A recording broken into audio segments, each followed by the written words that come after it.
Angela. How are you doing? I'm okay. How are you doing?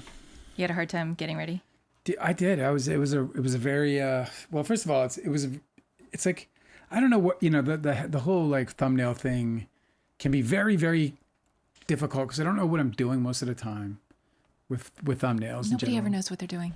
And like when I make a thumbnail that people are interested in, we get a big crowd. Or when I make a thumbnail that people aren't interested, we don't get a really big crowd. We get our usual, which is always fun. But I want to make it more exciting for chat and get more folks in, do all that stuff. So it's kind of a stress thing. You gonna read this? Are you gonna read it? Read it. I see that smile on your face. I saw like I can see the print. I can't see what it says. Demon Child said, "Pip pip, as ever, chaps and chapesses. I've put down my cup of herbal tea. You have my full attention as you discuss the various seedy transgressions of the nonce formerly known as Prince Andrew." I have to say that nonce is like one of my favorite insults. Yeah. I only know nonce because I was married to an English guy. You were married to a nonce? No, I was married to an English guy, and he was very verbose with his insults. It was always really as entertaining. The English can be. Yeah, that's where I learned that the English people use the name Trevor as a derogatory, which is so sad. Trevor? Yep. Yeah, I had a best friend named Trevor. Which is so sad for the Trevors of the world. Anyway, nonce is a really good one.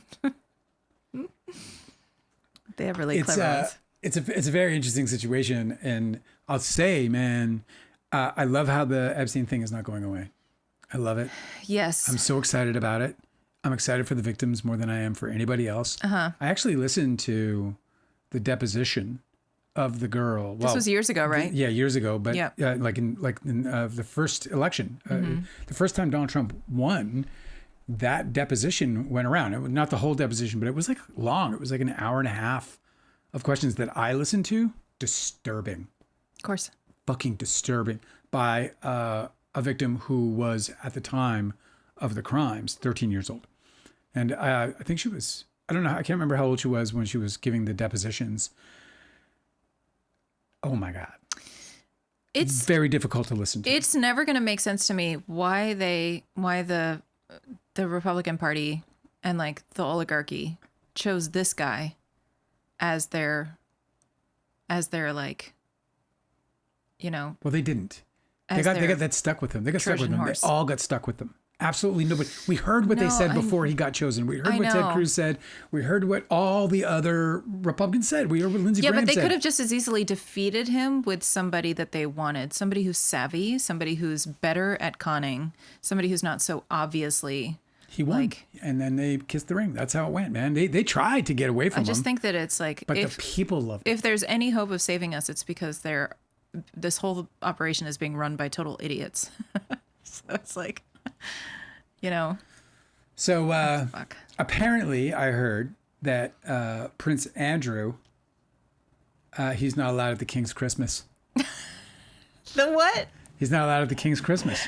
Oh, do you think that's sad for him? Wait, but King Charles is like dying, isn't he? We're all dying, Angela. You're disinvited to the King's Christmas. That's so funny. Andrew? I won't call you Prince anymore. Andrew is your name from Andy even. Andy? You know what? I'm going to call you And. You're not coming to Christmas. The King's Christmas. The King's Christmas. I can't believe that the King's Christmas is an actual thing in this century. Doesn't it seem super strange? Of course, yes. And we're talking about Just say king. King is strange. I know. King is strange. It's England. Yeah. They don't, they're not ruled by this monarchy, but it is still this prominent figure-headed thing. And yeah. Mr. Thickfingers is disowning his bro. Johnny Thickfingers, as his friends like to call him. Johnny Thickfingers is getting out of the business. So Andy is losing his thingamabobbers. He doesn't get to be the Duke of Groove anymore. I don't know. What is he? The Duke of what? The Duke of Groove. Evidently, according to the witness testimony, according to his accusers, his main accuser. I've read excerpts of her stuff. It is so. Her name's Victoria. What is it? Yeah, let me get it. Her man, So this all comes from a posthumous memoir. These people ruined her. Can you answer my question? Yeah. This all comes from a posthumous memoir. Okay. Did you hear it that time? Yes. Okay. Does it? Yes. What was I looking for now? I don't remember. So anyway, disturbing. Oh, You her were looking name. for her last name. Her name. I'd also like to know what her memoir is titled. It sounds very interesting. Virginia Giuffre? Do you know how to pronounce it? I don't. That's why I keep I forgetting can't it. believe she's dead at 41 years old. Yeah, well, you know how they say like Epstein didn't kill himself? I don't believe that she did either. No, it's too. It's way too fishy. It's way too fishy. It's just, I just The cannot. circumstances of I her can't- passing are just super. Yeah, like what are they? Do you know what they are? Yes. She was in a car and she was hit by a truck. Okay? This was like weeks before her death. Yes. And everybody thinks that that is really suspicious because it seemed like a targeted strike. Okay? Yes. I don't know the details of the driver, but people believe that he was paid. Okay? And he was in a big truck, like the kind of truck where you can strike a car and you're fine because the truck is so big and indestructible. Okay? Yes. So she survived that, but she was extremely injured. She spent a lot of time in the hospital and a lot of time recovering. But she had made statements about it after she'd survived that she did not want to harm herself. Okay? She made that very clear. She made it very clear. And she thought she was being targeted. I mean, ever since the beginning of forever, since she spoke out, she thinks she's been targeted. You know, and this happens all over the world all the time where, like, you know, you hear about somebody who pissed off an oligarch in Russia and then they fall, you know, from a 15th floor balcony. We're like, you're like, no, they didn't. Well, it's super heavy shit. Her memoir is called Nobody's Girl, a memoir of surviving abuse and fighting for justice. It says here that it was released on October 21st, 2025. It is not 21st. What is the date? 17th? Okay, so it was released in the future, according to AI. You know how they get the AI overview? Yeah, I think. The AI overview thinks that 2025 has already happened. October 21st, 2025 So it's has not already released happened. yet? Well, if this date is correct, we'll see. And here. Prince Andrew is already getting disinvited to the King's Christmas. You won't be opening any presents from the king this year, Andrew. So don't even provide a list. Nothing's coming. You don't get anything, Andrew. Nothing. You're going to be alone.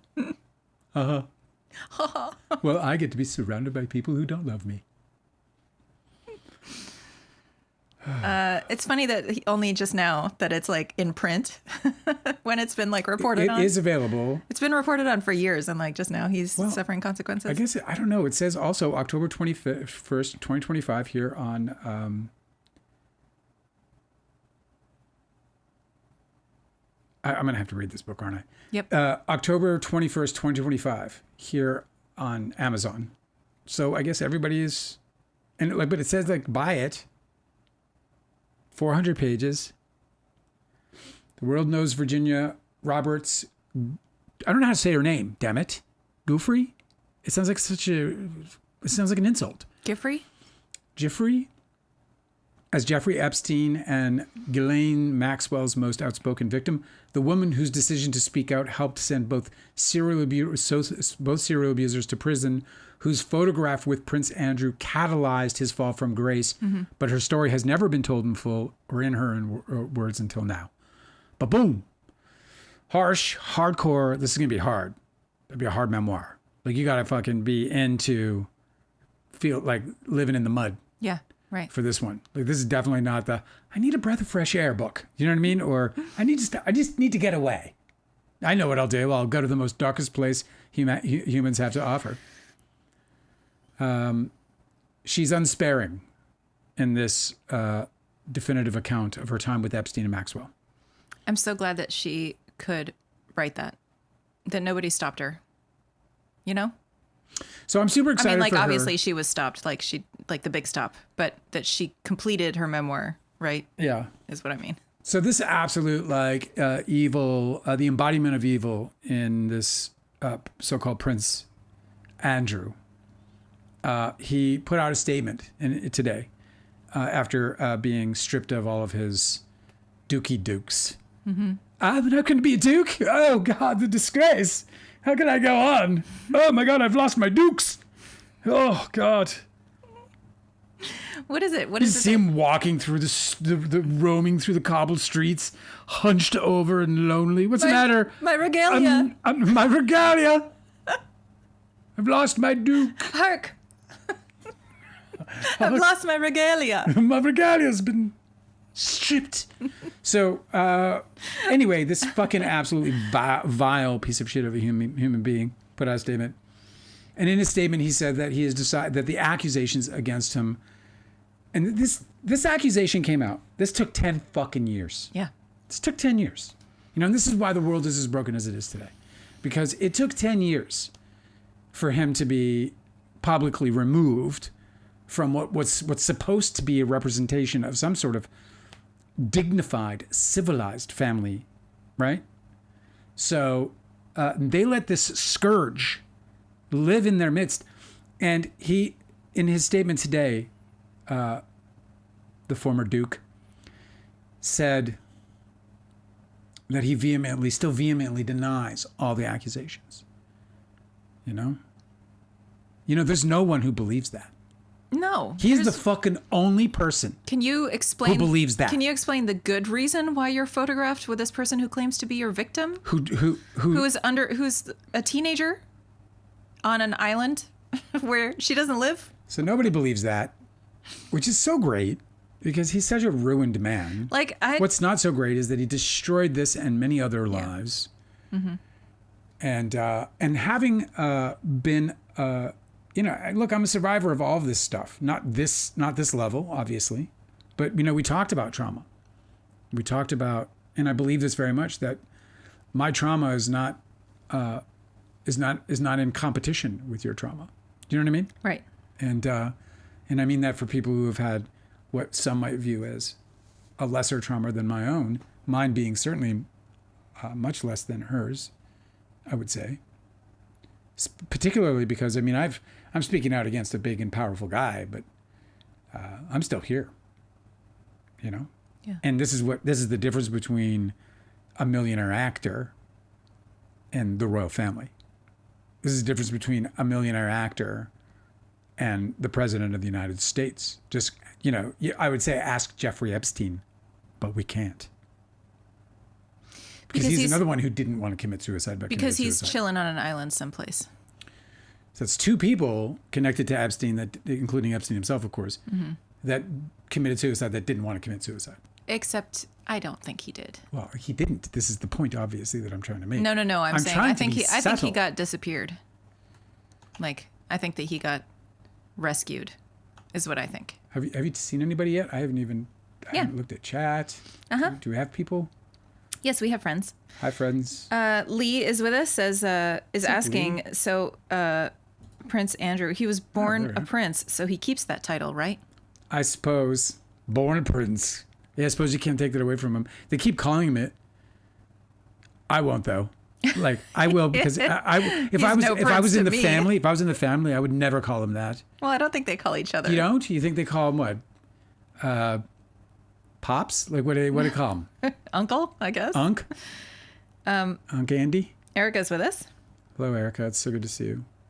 Erica said, he's not really facing consequences. He's still technically a prince and a duke. He's just agreed to no longer use the title. It's ridiculous. But he belongs in prison. He does belong in prison. He ought to find his way there. Unfortunately, he'll never go to prison because not only is he protected by the royal family, which they can say, they can pretend they're turning their backs to him. It took him 10 years. It took a memoir. Get the fuck out of here, man. 10 years, And it's so terrifying because the amount of courage that it takes to speak up about the teacher or the guy at the corner, mm-hmm. or even more seriously, your uncle or something. A fucking prince. Yeah. A president, a billionaire. It's just such. It's such a scary and terrible thing. So. Yeah, I mean, somebody like that, somebody in that with that status must think they can just own people. Yeah, well, they're obviously objects. She said a quote from her book that I did find today. This is not a quote. I'm going to paraphrase slightly because I don't have it in front of me. But she said that in her book at some point she says that Prince Andrew said that having sex with her, or believed somehow she was able to glean this, or either he said it or she gleaned it. This is where I'm fuzzy, but this is what it read, that having her was his birthright. See what I mean? Yeah. These people are just... I'm going to read this book for us. I'm going to take this one on the chin. I just don't know where do these people where do they come from? Like, how do people, how do you have to fuck up a kid when you're raising it, right? To turn it into somebody who talks like that, who believes like that. Like, well, look, you're born in a bubble, right? For starters, you're not born. I mean, have you ever seen or read anything of like Prince Charles, like who he is? Yes, dude. I'm saying like wild. Wealth and status and fame. It's a fucking disease, dude. Like he was like mommy when he was like in his 50s. Mommy. Yeah. He was like doing that shit. Oh no, I thought you were just going to talk about the way that he abused Diana. I want to be king. Yeah. He was like that. Prince Joffrey. Mommy, Mom, will I ever be king, Mom? Dale, stop it. It's creepy. He's weird. Yeah. By all accounts that I've covered, and I haven't covered many, I am a Canadian, and we are oddly... Still? Oh, yeah. Well, No. I mean, not you're still a Canadian. I mean, like, you guys are still, like, involved with the monarchy in Canada? I haven't lived there in 30 years, but I'll say that when I grew up, we had the Queen's portrait up with our Prime Minister in the classroom. That's so weird. We sang "O Canada" and "God Save the Queen" every morning. Oh, my God. That's God weird, man. Save the Queen. Mm-hmm. And we would be like, as kids in like grade 3, we're like, what the fuck are we singing this for? Where is this woman? It's crazy. Yeah. I think that doesn't go over well with kids no matter what. I remember not being the only one in class who was like, why the fuck are we having to stand and like pledge allegiance? This is so dumb. Like, I didn't know at the time that it was like indoctrination. Yeah. But I was like, sure. what fucking good is this? Like, if you're not like, square up like a Canadian with loyalty to the Queen, right, and to the monarchy, then you could be an enemy. Mr. Hands 57 said, it'll all hit a lot harder if British people were real. But they're made up. They're made up with their made up accents. It could be true, We could be living in this weird world. We're obviously in Mr. Hand's world, so that's why we're... I want to make a formal request that Mr. Hands write a book. A very, very weird book where anything goes. Just call it Anecdotes. I know. And I want to read it. Lee is here. You know that. Happy Friday.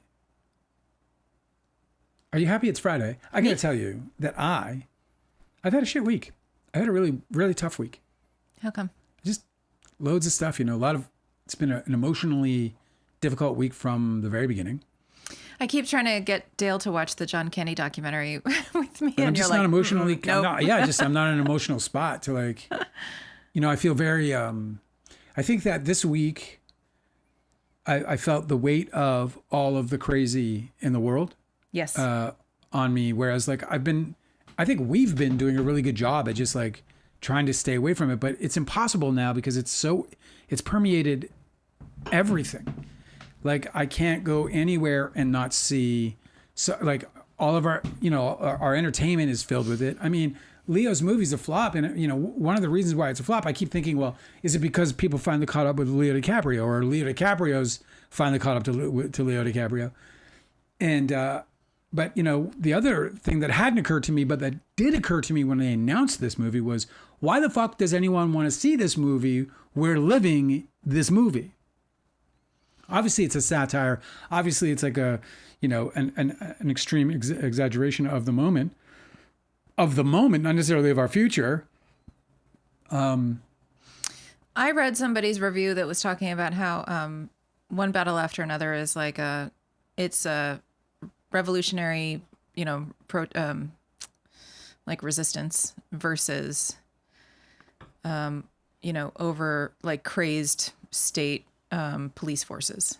Okay. Right. So we're not Like there. over Obviously, like that's what I'm saying. militarized police, right? But we're seeing this now, right? No, but what I was going to say is that the review about it was like, why is P.T. Anderson writing a movie where all of the revolutionary resistors are like bumbling idiots, and like the state militarized police is like clever and cunning and outsmarting them? I didn't see it, so that's news to me. So like, I mean, Leo's playing the lead, so I get it. what I'm saying is that like maybe that's why that's being released now, right?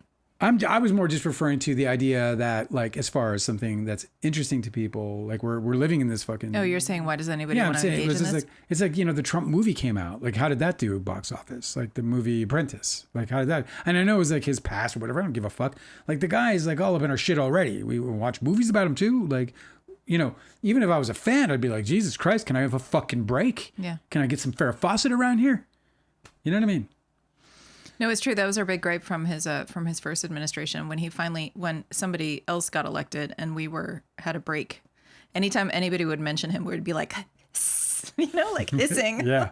Like, don't. There was I saw a post today. It's like a raw wound, You're like, there was just too much of him all the time dominating everything. And we were so glad to have a fucking break. And then when like the election cycle ramped up again and he was back, everyone was like, oh God, fucking damn it. Like, why do we have saw a post today continue to deal with this fucking buffoon? From somebody in the UK who said they were like, I'm 6,700 and blah, blah, blah miles away from this motherfucker. Yes, dude. And I cannot wake up and do anything I know. without this fucking guy in my house, the worst. in my ear, on my TV, on my papers. He's on my neighbor's mouth, on that guy's fucking mouth. Yeah. Shut the fuck up, because it's everywhere. And this is the thing, is like we want to resist it. To my point, we want to resist it, but it's crushing us. It's what he wants too, because he's so narcissistic that he just wants the whole world paying attention. He's like a Michael Jackson level fame, but it's infamy instead. So nobody wants it, Like when everybody liked Michael Jackson, that's why he was famous. But nobody likes this guy, and that's why he's famous.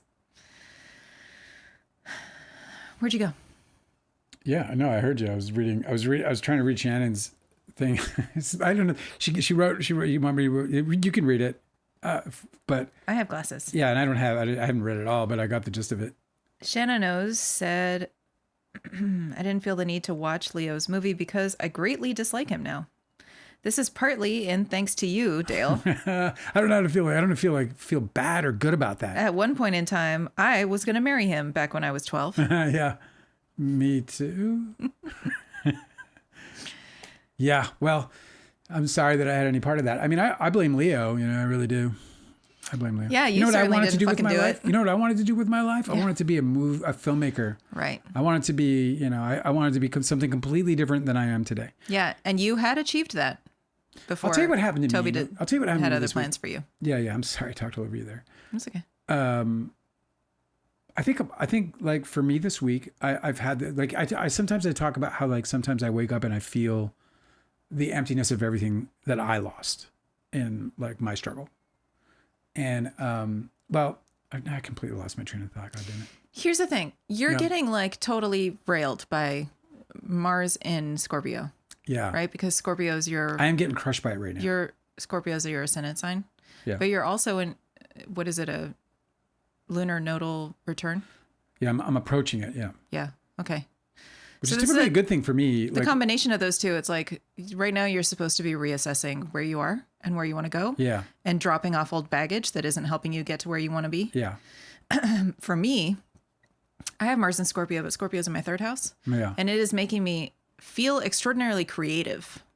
So I think for you, like if you could just channel some of this frustration with what you don't like going on and try and like nudge it toward maybe like developing a strategy. Like Mars in Scorpio is like if you think of Mars in Aries as like the daylight warrior, that's like the guy on the battlefield who's like charging towards the enemy, okay? But Yes. Mars in Scorpio is the nighttime warrior, okay? That guy's a ninja. That guy's a strategist. That guy has to figure out how to pick the locks and move in secret, Yeah. But he's still a warrior.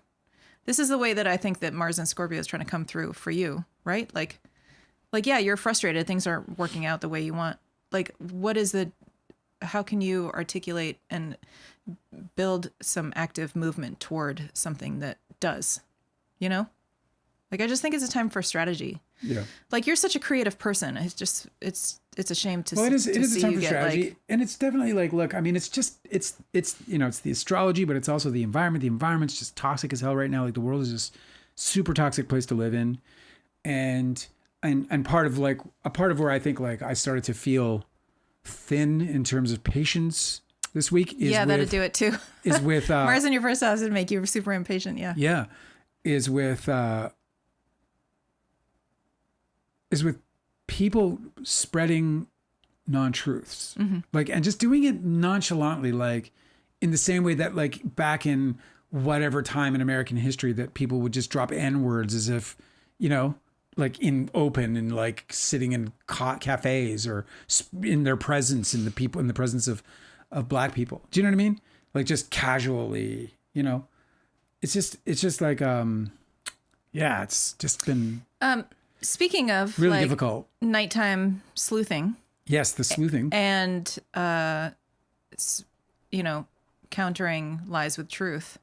Yes. There's a really awesome news today Oh. that I don't know if it's true because I haven't seen it reported a bunch of places. It could just be something that's a rumor, but apparently hackers have hacked into these government agencies and are doxing Department of Homeland Security and ICE agents.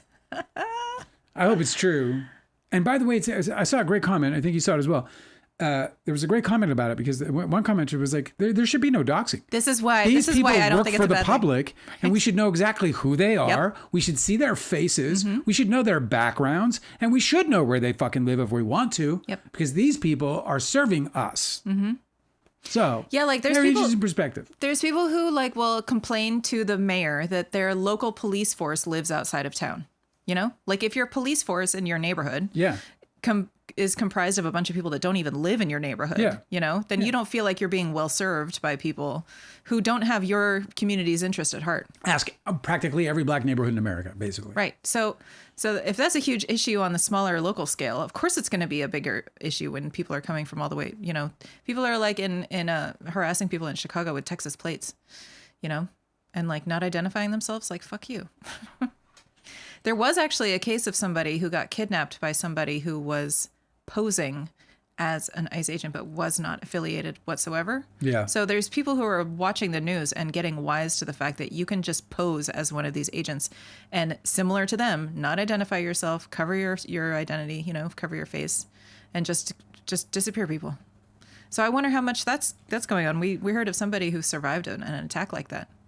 It's fucking crazy. It's the scariest thing in the world. So this is why I don't think that that's a bad thing. That commenter was right.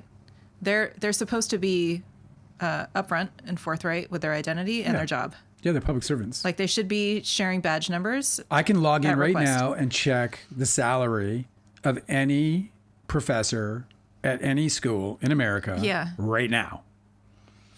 I can go see what that is. Yeah, like the United States has never been... It's never supposed to have a secret police. You know what I mean?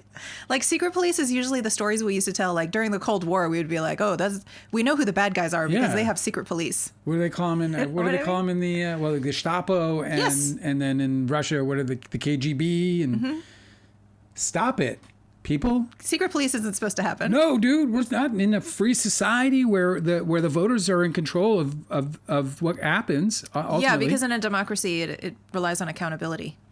So. Boy, midterms are going to be fucking something else, aren't they?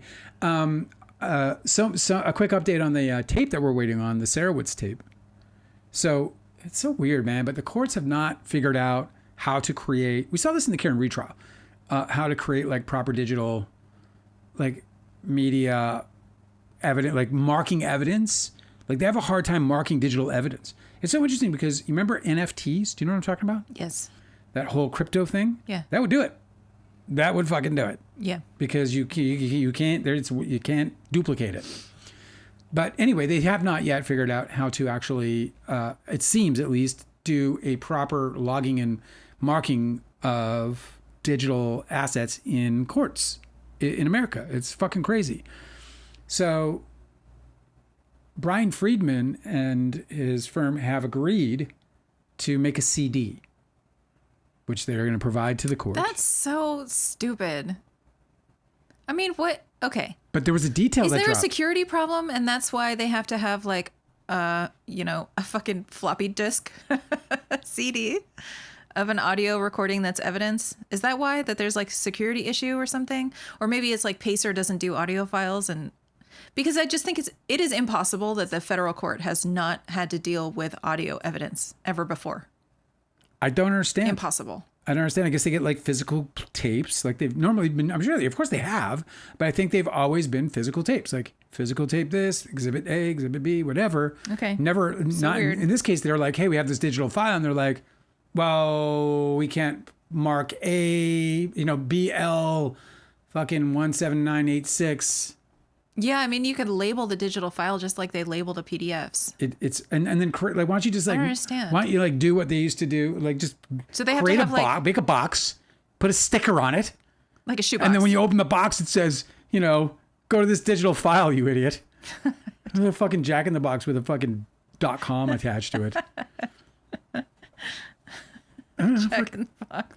Figure it out, man. I mean, it's fucking absolutely ridiculous. But that's the case. They're gonna knock off a CD, and they're gonna send it over. And then now the court's gonna be like, how do I digitize a CD? Hopefully they'll send the CD and Hey, you got anything you got a computer that can rip this? And there's some issues about that because then, Blake Lively wants to make sure that the chain of custody is intact so that there is no, and this, by the way, No tampering? was the little nugget that dropped with it that I learned, and maybe you already know this, but the tape is about 29 minutes long. Oh, it's a whole conversation. Yeah, it's a whole conversation. Did I say it? Yeah, it's like a whole conversation, Did I say Angela. it? Sound like you're right from Chicago or from like Minnesota or something. Minnesota? I'm from Minnesota. Why It's do like I a do whole- that? I don't know. I've never even been to that part of the country. No, you haven't. You just bust out in it every now and then. You're just like, it's your past life coming through, dude. Oh, maybe You were a prairie. Maybe I was. You were a prairie girl back in the day, in maybe the Maybe I had 1800s. a favorite potato salad recipe. I grew my own potatoes too, and my own onions. So, so there you go with that little update. We'll get that tape. It's expected to land next week. I think they're getting the CD today or Monday, but then they're going to be in a whole busying. What do we do with this? How do we get this to there? What do we do? This to there? How do we do that? That's do we like just throw it up? you're impersonating me in front of a computer ever. Like, anytime I'm in front of a computer, I'm like, okay, I know what I want to do, but like, how do I actually make this do that? It's so stupid. Bobo's in the house. What's up, Bobo's in the house? Let me share this with you about your book and how it has changed everybody's minds. Dale, listen. Yeah. Shannon O said, was saying earlier, right? I said this already. I didn't feel the need to watch Leo's movie because I greatly dislike him now. This is partly in thanks to you, Dale. Yeah. At one point in time, I was going to marry him back when I was 12. But I still saw his movies once I moved on from my crush. But knowing that he is a bad person makes me not want to see him in anything. And then Lee said, I refuse to watch all Toby and Leo films. I don't care what the critics say. After Dale's book, I'm so done with these two twats. Shannon O said, Lee, exactly the same way I feel. And Lee said, Dale's book opened my eyes to Hollywood. Now, whenever I see an actor or director, I wonder how they treat people. Are they as bad as Toby and Leo? Well, I think this is great in that. I think that's great. Like, I think that if people can be, that's what we need to be. I think we need to ask the question, how do these people treat people, and then hold them accountable for that. How do you feel knowing that your book has ruined people's opinions of these celebrities? I think it's a critical. How do I feel? Well, listen, I mean, I think I feel like how unfortunate it all is. I really do. Like, I think how unfortunate it really is. Because I think, and the thing I love about the book is that the book doesn't have that purpose. The book is telling my story, and the book is really inspirational in its purpose. So I feel fine about it. What do they say? The chickens come home to roost, or There you go. So it's coming, and I've always said this about him even before we met, I would get in arguments with RD. I'd be like, it's coming. He's like, no, it's not, bro. And I was like, yes, it is. Yes, it is. because of Elizabeth Berkley, because of the way I knew, there were other rumors. I'd gotten, I think by then, this crazy outlandish story about Tobey Maguire and a banana. And it's not in a non-sexual way. He had an assistant, apparently. This got back to me from a once removed situation. And what I heard was that he had this assistant, and the way he was mistreating this assistant is that he made the assistant every day have to go out and pick a perfect banana and bring one perfect banana to him every single day. I actually wrote it into a screenplay. I wrote this stupid scenario into a screenplay. It is so absurd. Patently absurd and abusive. Because here's the thing. If they showed up and the banana wasn't perfect, absolute fucking fit, and they'd have to go out and get another banana. So this assistant, I guess you could probably guess if this were true, probably had multiple days where they had to go out and drive for, putting that gas out there, exposing them to all that alcohol, or all that terrible air, and then also obviously putting themselves at risk. The more you're on the road, the more you're at risk. Also, he's paying for their time. Fucking banana. He doesn't care about that. He doesn't care about money. He cares about the humiliation. Well, the assistants went and bought a bunch of bananas every day of the week and had them at home and monitored at levels of ripening. Had some in a brown paper bags, to hasten it. They had a particular fucking container for the banana. Yeah. There was a single container for Toby's banana, his perfect banana. Oh, I thought I was gonna sneeze. Hanada's here. What's happening, Hanada? So, look, I mean, if any of that's true, then, man, I guess what I'm saying is, so I was getting these kinds of rumors and all this other stuff, and it was just fueling a fire under me to want to finally speak out, because I think that's bullshit. And again, I've been around assistants getting abused. I have. Yeah, I've watched it happen. It is so unnecessary. I also think that it's just so foolish because, these people have such proximity to their employers.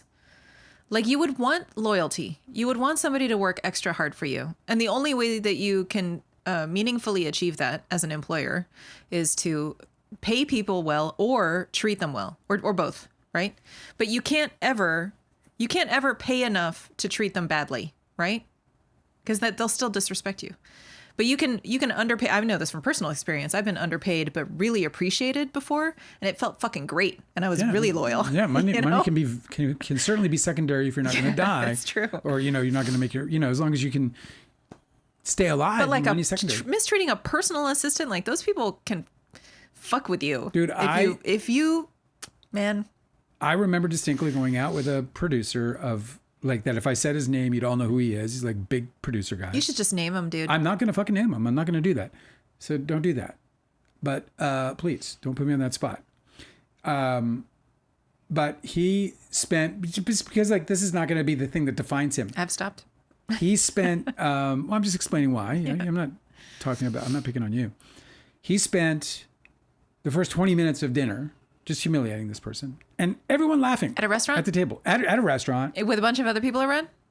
A couple of actors. I believe there were a couple of actors. And that's probably why he was being humiliated. There was myself, RD was there, it was like a big dinner, and we got invited, and big executive, high level executive and producer dinner type thing. Mm-hmm. Type of thing. And this guy spent the first 20 minutes after we got to the table and sat down, utterly humiliating his assistant. And she would try to fight back a bit, try to push back a little bit. And that would just stoke the fire. And, probably 75% of the table was laughing. I don't get, what's the matter with these people? Are they fucking bored or something? I can't imagine wanting to do something so insignificant. Wasting your energy on fucking. Hey, Satsi, don't spam the chat. Welcome back. Don't spam the chat. If you do, I'm going to block you. Welcome back. This person. All right, goodbye.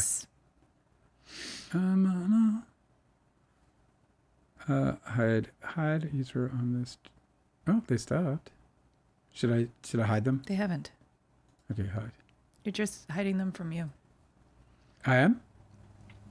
Perfect. No. Thank you. Did you get hidden? Yeah, that worked. Yeah, it says hide from channel, not from Dale. I haven't seen them in a long time. I wonder if we're going to get this whole string of like, you know why? It's probably because we had 1,400 people here yesterday. Ace Frehley had 1,400 people here yesterday. Yeah, that's true. And, you know, maybe that's why, you know, they woke up the bots. The thing that pisses me off about Leo is that he liked the movie and still chose to end the movie. The movie should have been distributed in the U.S. Yeah, you know what? I wish more people would understand that is at the crux of the whole problem here. Is that he chose to, and not only did he like the movie, but he loved the performances of his own friends. So that means that he was willing to, you know, punish his own friends in order to exact his own revenge on some kind of made up problem.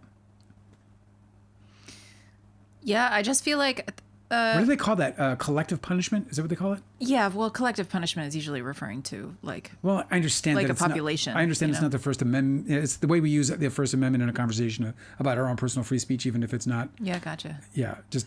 It is, yeah. Yeah, so he wanted to punish very selective few people, right? You and RD. And then... but in order to do that, he punished all of his friends. Like, irreparably and all the crew, harmed them. And all the crew. Yep. He did all of that for his own shit. He should have never gotten away with that. I feel like that's such a severe offense. Like, he should have been kicked out of his fucking... In my opinion, he should have been kicked out of his labor union, right? He should have never been able to do that to his peers, his acting peers, and remain in the SAG after You're right. You're absolutely right about that. There's just like he committed an offense against actors. Yes, on that day, he committed offense. Yeah, and he actors. could have been fucking blacklisted by the fucking IATSE and those other like labor unions that worked in the crew. You know. And then he had like, the audacity. You're just not supposed to fucking do that. Everybody has back end, so this is the guy who's responsible for fucking that up. He should be fucking totally blacklisted. Like, he shouldn't be able to keep working. He took the money away too, and then he had the audacity to stand up in front of the SAG Awards. Yes. I know. And tell everyone. Well, that's when his fellow actors. He buried the story so much that he probably thought it worked. That they needed to stand on the shoulders of giants, and that they needed to study the history of cinema. History of cinema. Yeah. Thank you. Hang on a second. I got to respond to this client real quick. 2 seconds. What are you doing? I'm just going to wait for you in silence. Don't wait now in silence. It's agonizing. Oh, enough about me. Let's talk about them. Anyway, I don't know. Maybe Leo's movie bombed. My point was maybe Leo's movie bombed in a combination with like his reputation was hurt, but also because maybe people don't want to go and watch a movie about the future, about our immediate future. You know, because like we're watching. You know, in our social media, we're watching people getting pulled out of their cars, pulled out of their places of business, pulled out of their homes by people who won't identify themselves and who hide their identity behind masks and flash badges that could be bought at fucking pawn shops. And, you know, so, you know, maybe that's one of the reasons. Maybe people aren't fucking into going and watching movies about the decline we're already in. Maybe. I know this, that a part of what has been really heavy for me this week is seeing all that constantly around us at all times. And there's really no escaping it. I guess I could like shut off social media, right? I guess I could just try to get away from it. But I want to live away from it. I do. Like, I just don't want this to consume me. That's definitely an option. Yeah. Right? Like there was, I feel like there's a lot of... I mean, I really can't. There's a lot that you can do that has to do with self-care. And like... If you read any of the books about these like revolutionary icons, right? Like in recent history, like a lot of like Charlie Kirk, like the civil rights leaders, right? Oh. So they were living in extremely fraught times, and there was the constant bombardment of being just like chased and hassled and threatened constantly, right, by the state. And a lot of what they talk about is just like making sure that you are still resolved with your principles and also taking meaningful breaks. Like, I think that, you know how like when you were doing CrossFit, right? And you guys would do, what would you call your rest days? it wasn't like you would just like sit on the couch, but you would Rest do days. Oh, we call active rest, days. right? Yeah. Where you would just like go on long walks and Long stuff. walks or jogs. Like, so that's what they do, but in the sense of like your involvement with what's going on and coming at you from the outside world, you have to take breaks or else you'll completely burn out and it's really, really bad for you. You won't be as effective. So you have to do this sort of like, you know, mandate yourself to do like active rest. Yeah. Where, you know, for in this case, if you're really distressed about what's going on in the country, what you can do is read about those people, right? Like you could spend your time not engaging with the constant barrage of news, because another thing you have to recognize is that that's put in front of your face constantly on purpose. There's a lot of there's a strategy in them fatiguing people with too much inundation of like course, terrible no, things, I know. because people get super overwhelmed and super fatigued and they get directionless and they can't think straight because they're stressed. I mean, I'm utterly convinced that they're trying to induce complete chaos prior to the midterms so that they can try to interrupt the election. That's I'm like convinced of that because that's how fascism works. I get So what you're they're saying. Shooting people into the I streets. completely agree and they're with making you. us all tense. We're all like, But what you picture as chaos, you probably are picturing some kind of violence or something, right? But chaos also gets accomplished. That could be it, but Chaos also gets accomplished by these nefarious actors if everybody's just too stressed and frazzled and scared, right? Yeah. So like it's super important to like impose rest, active rest. So you don't really feel like you're disengaging completely, but you're engaging in something more gentle, more informative, something that clarifies your views of everything, you know? I don't know. I find that reading or listening to podcasts that inform me about the history of these things, because we're not the first people to ever go through this, you know? oh no, Europe's kind of like, oh come on kids. Oh, Europe is like, oh, is it your first time? That's cute. Oh look, everyone, America's getting their first dictator. This one's bad though. He's really stupid. There's nothing worse than a stupid dictator. Like let's get real. Like dictators suck, Yeah. but stupid ones like bona fide dumb, and this guy's bona fide dumb. I mean, I mean, I understand that he has a wicked talent to coerce and manipulate, and but he's dumb. I mean, he literally looked up. I saw him look up into an eclipse with his bare eyes. Yes. There's no intelligence. He looked That's like a right fucking at the eclipse. animals don't do that. That's such a great example. Fucking animals don't do that. It's true. Oh my God. Just so he could be tough guy. Look at me, Melania. Ah! Yeah. Man. So a dumb dictator, right? Like, there's no way that a dumb dictator is not more scary. You know, they're the most scary. Have you heard about this thing about Peter Thiel and the Antichrist? Yeah, dude. I guess we got to watch this episode of South Park. Apparently, South Park just South ripped Park on is him. talking about it. Yeah. Okay, but listen. So this is really funny. There's this thing that people do in publicity and social media and stuff, like where they sort of like manipulate the SEO search results. Mm-hmm. So people Search engine optimization. So check it out. So interviewers started to ask Peter Thiel, because people were talking about him being. Don't you just hate his last name? Yes, I do. But listen, people were asking about him being like a literal Antichrist. Antichrist, yeah. Okay. And he's like,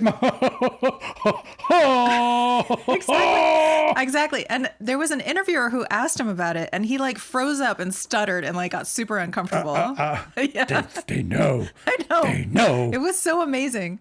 So here's what he's decided to do: is that he decided to he's trying to constructively defeat that search term by giving a talk about the Antichrist. I have to learn more about this because there's a bunch of reporting about what actually his talk was about. It was for a bunch of like rich people and tech gurus and stuff, where he was talking about like, Oh, it's not for the poor? no, I mean, like, it's not like a broad talk. It was like a private talk, but there were some people who were there that wrote about it. So I have to learn more about this. Maybe I'll come up with more information about this weekend. But what I'm telling the story for is that like, to me, it's so obvious. I saw that somebody else mentioned this too, that he was specifically did this. He was like, I know I'm going to come up with like a talk, like a seminar on the Antichrist. So hopefully if anybody ever searches Peter Thiel Antichrist, that'll show up. Yeah. And it'll completely bury any of this accusation that I am actually the Antichrist. Okay. And it's exactly what Beyonce did. Did you know that she had a song titled Bodyguard? So that if you search Beyonce bodyguard, you won't ever find any information about how she allegedly had an affair with a bodyguard. Really? Yeah, so she wrote a song called Bodyguard. Genius. I know. And apparently there's a lot of celebrities who have done this where they're just like, oh, okay, well, that's very unfortunate for me. What I'm going to do is I'm just going to put out a piece of media so that that's what comes up on the search. Isn't that great? Yeah. So when I thought of like a really, really awesome movie I could make with a title that would certainly get me in trouble if I said it out loud about Tobey Maguire. Oh yeah, definitely. You should so that everybody searches. Just write a book called. No, I can't. I'll get in trouble. Don't. My point is that like, it's just so. It's really funny that all of a sudden this guy who's never like he's not like some biblical scholar or anything. Like, he doesn't have any business talking about the Antichrist. But he just decided to give a talk on it. It's just funny. Like, it's obviously because you're trying to bury that lead. Lee said that the No Kings rally is tomorrow. Yes, I know. Well, I don't go out in public.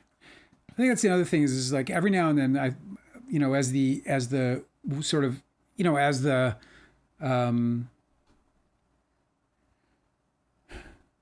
when things go bad or when things are tough, also included is like, I've been in quarantine for 5 years and it can get to me some days, some weeks, some weeks I can feel like, is this it? Are we only living in this house forever?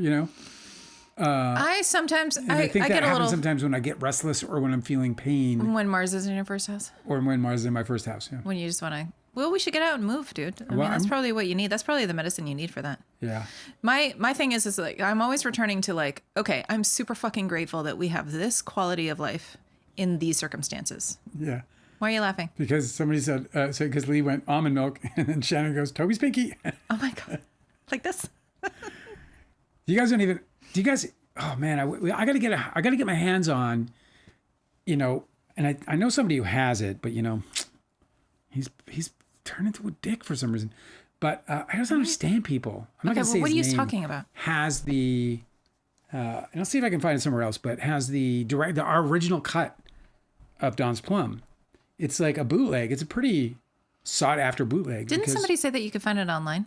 It has a few. You probably, if you do some looking, can probably find it somewhere but it's like some torrent the sites? 1995 or 1996 output that we used to screen for Leo. You could call it Leo's cut because it was the cut we screened for Leo at MGM. And in that cut, Tobey Maguire does in fact talk about masturbating with his pinky up his butt. It's a really great scene. Like, it's not even like, it's actually like, it was bad for him to take it out for his character. Yeah. It made his character great. And it made Leo look like a homophobe. Because he does it and then it cuts to Leo and Leo's like, ugh. Like he looks so grossed out, which is like, I mean, okay, it's not for you, but nobody's asking you to fucking, what are you picturing it? Like, stop. What a fucking prude. What a prude? He's not a prude at all. He's homophobic. Mm-hmm. He's self-admitted homophobe. He said it. Call me homophobic. Those were the words he used. I wonder if he dealt with a bunch of really pushy men when he was a child actor. Well, there's that rumor, right? The Nickelodeon documentary out there that I have not yet seen. I don't know if I'm going to see it. Well, the only allegation that they make about that is entirely in that clip where he's hanging out with a guy who was credibly accused of molesting his clients. Yeah. What was his name? Peck, maybe? I can't remember. But I can't say for sure. But my guess is that not every child that a pedophile comes in contact with is a victim. Right. So, just the unlucky ones, man. But like some lucky ones get away. Yeah, no, and it's true that I think that they size people up about how protected they are by other adults in their life too. Like Leo's dad has been his manager his whole life, right? Oh, he's been on his team, you could say. Rick Yorn is his manager and has been his manager since forever. Since he was on TV when he was a kid? When he was a kid, I think his dad did rep them. Yeah, I mean, So what I'm saying is that like maybe manager moms. maybe right? a predator recognizes that the proximity of his father so Well, that's a good close to point. him in his life made him untouchable. I think you're right about. I think you're right about, and I don't know because I didn't know him then, but I think you're right that he had like a lot of support from his parents, like they were present. Yeah. So maybe not, maybe not. Did I ever tell you the story about how Tanner's here. I was just thinking about him, man. It's so amazing. I was just missing you, dude.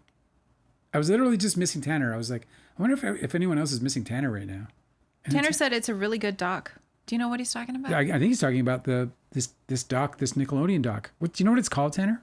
Yeah, Quiet on the Set. Oh, really? Maybe I'll just get dirty and watch that this weekend. Well, what we are watching this weekend for sure is I Like Me. About John Candy? So we'll watch that this weekend. I'm going to do The Cry this weekend, bro. I've literally been avoiding it because I've been like, ooh.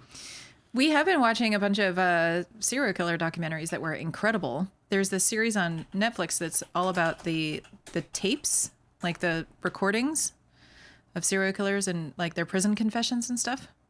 Exactly. And the one on Ted Bundy is really, really well produced. Like it's the most clear storytelling I've ever heard about him.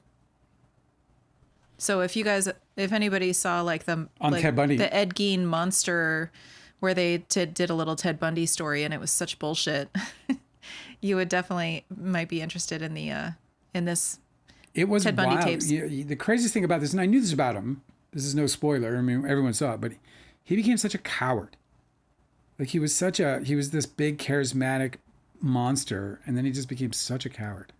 A coward? What about the death penalty? Yeah, and just about his whole situation in general. And I didn't know this either. I shouldn't spoil. I won't spoil. No, say it. I mean, it's I an didn't old know story. that he had a chance at life and turned it down. Yeah, his lawyers got him a plea bargain.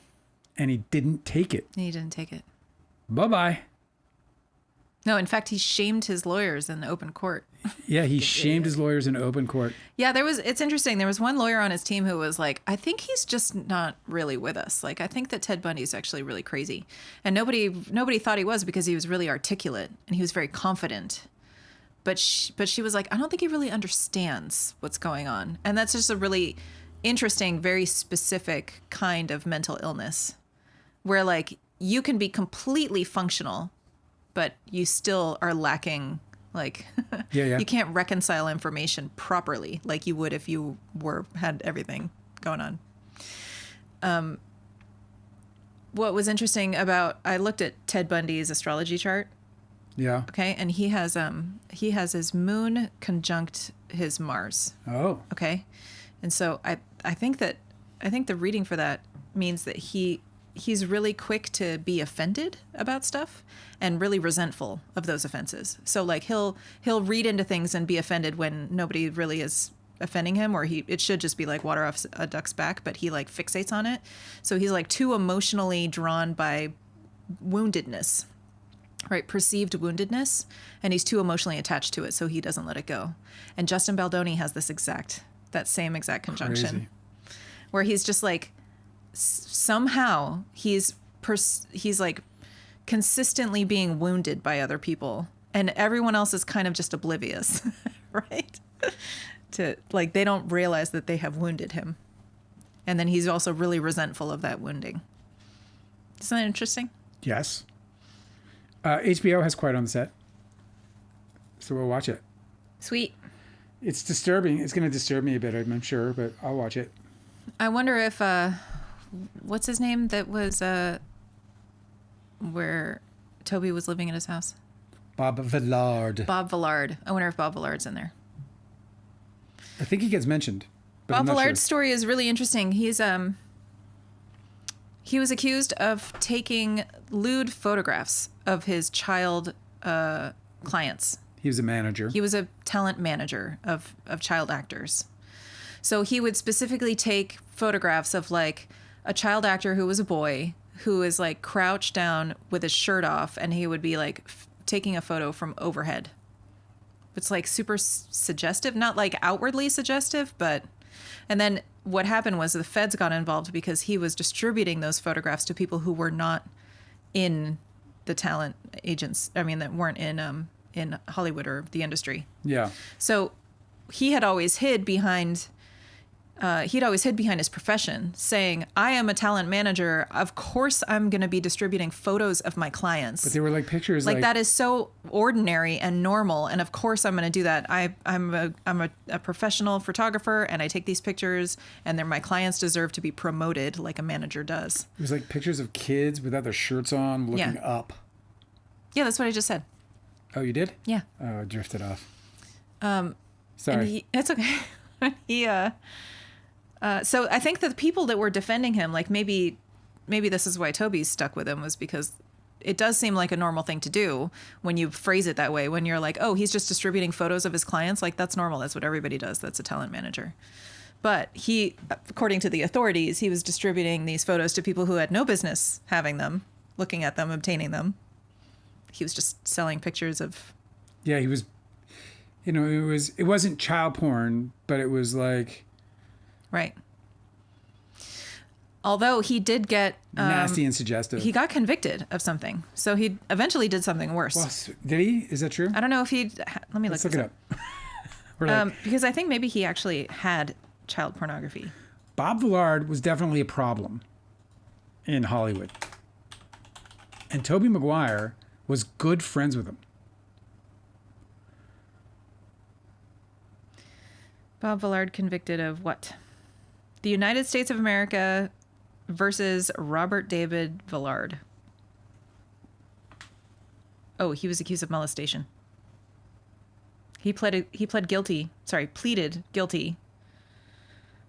of molesting a 13-year-old. This was in 2005.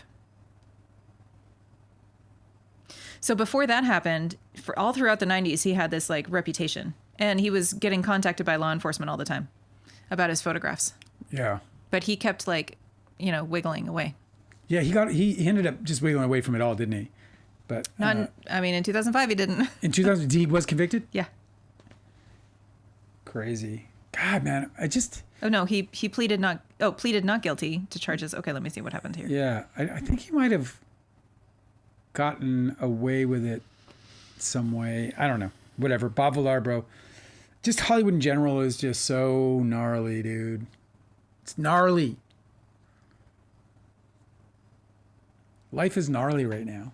I wish it would stop. At least, I gotta figure. Villard was sentenced to 3 years probation.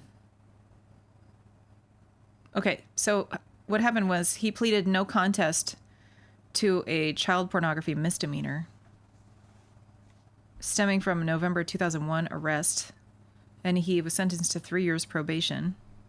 Well, so what happened in 2005? Donald Trump is letting George Santos go. No 7 years for him. He's out? He's getting out.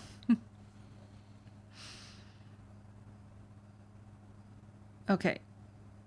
He's letting him out because he always votes Republican. I feel like this is too much of a rabbit hole. I can't figure this out right now. That's all right. We don't have to go through it. It's not that big of a deal.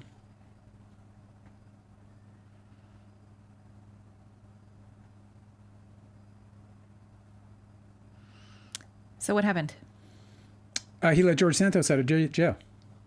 He said he was a rogue, but he always voted Republican. That's what he said? Yeah. Well, that he was a rogue, but he always voted Republican? POTUS admitted Santos had always been a rogue. That's the... and he started his tweet with, George Santos was somewhat of a rogue, but there are many rogues throughout this country that aren't forced to serve 7 years in prison. So he's judge and jury. Now he looks at sentences handed down by professionals, and then he lets people go. So the party of law and order, huh? Party of law and order, baby. I mean, they let their guys out. I'm a prison abolitionist. I don't think 7 years makes sense either. But obviously, I don't think I should go down this way. What do you think should happen to white collar criminals? I don't know. I don't know. I have no solutions. I wish I could offer a single goddamn solution to these problems. I have none whatsoever. I'm completely dumbfounded by it all. I live in a complete stunned state of existence, and sometimes it's really hard to get away from. And that was this week for me. This week it was just really hard to get away from. And then on top of it, we had like 3 major deaths, all which affected me profoundly in different ways. Sad. Like most of the time, it's like, you know, like when Connie Francis died, she was like, you know, she was Connie Francis. She died, old lady, right? And, you know, I didn't even know she was alive. That's how, you know, much I was following her career. But beyond that, I was just like also, I thought she was like quite old and probably already dead. And when I found out that she was sick, I was like, oh shit, she's alive? Was she on tour? Tanner said, I missed last night's episode and I was crying last night because of Ace. Yeah, dude. Ace Frehley hit me hard. Hit me way harder than I would have imagined. Had somebody was like, what are you going to do when Ace Frehley dies? I'll be like, I don't know, like make a coffee. You know, like that would have probably been my answer. And then there I was last night, like really hit hard by it.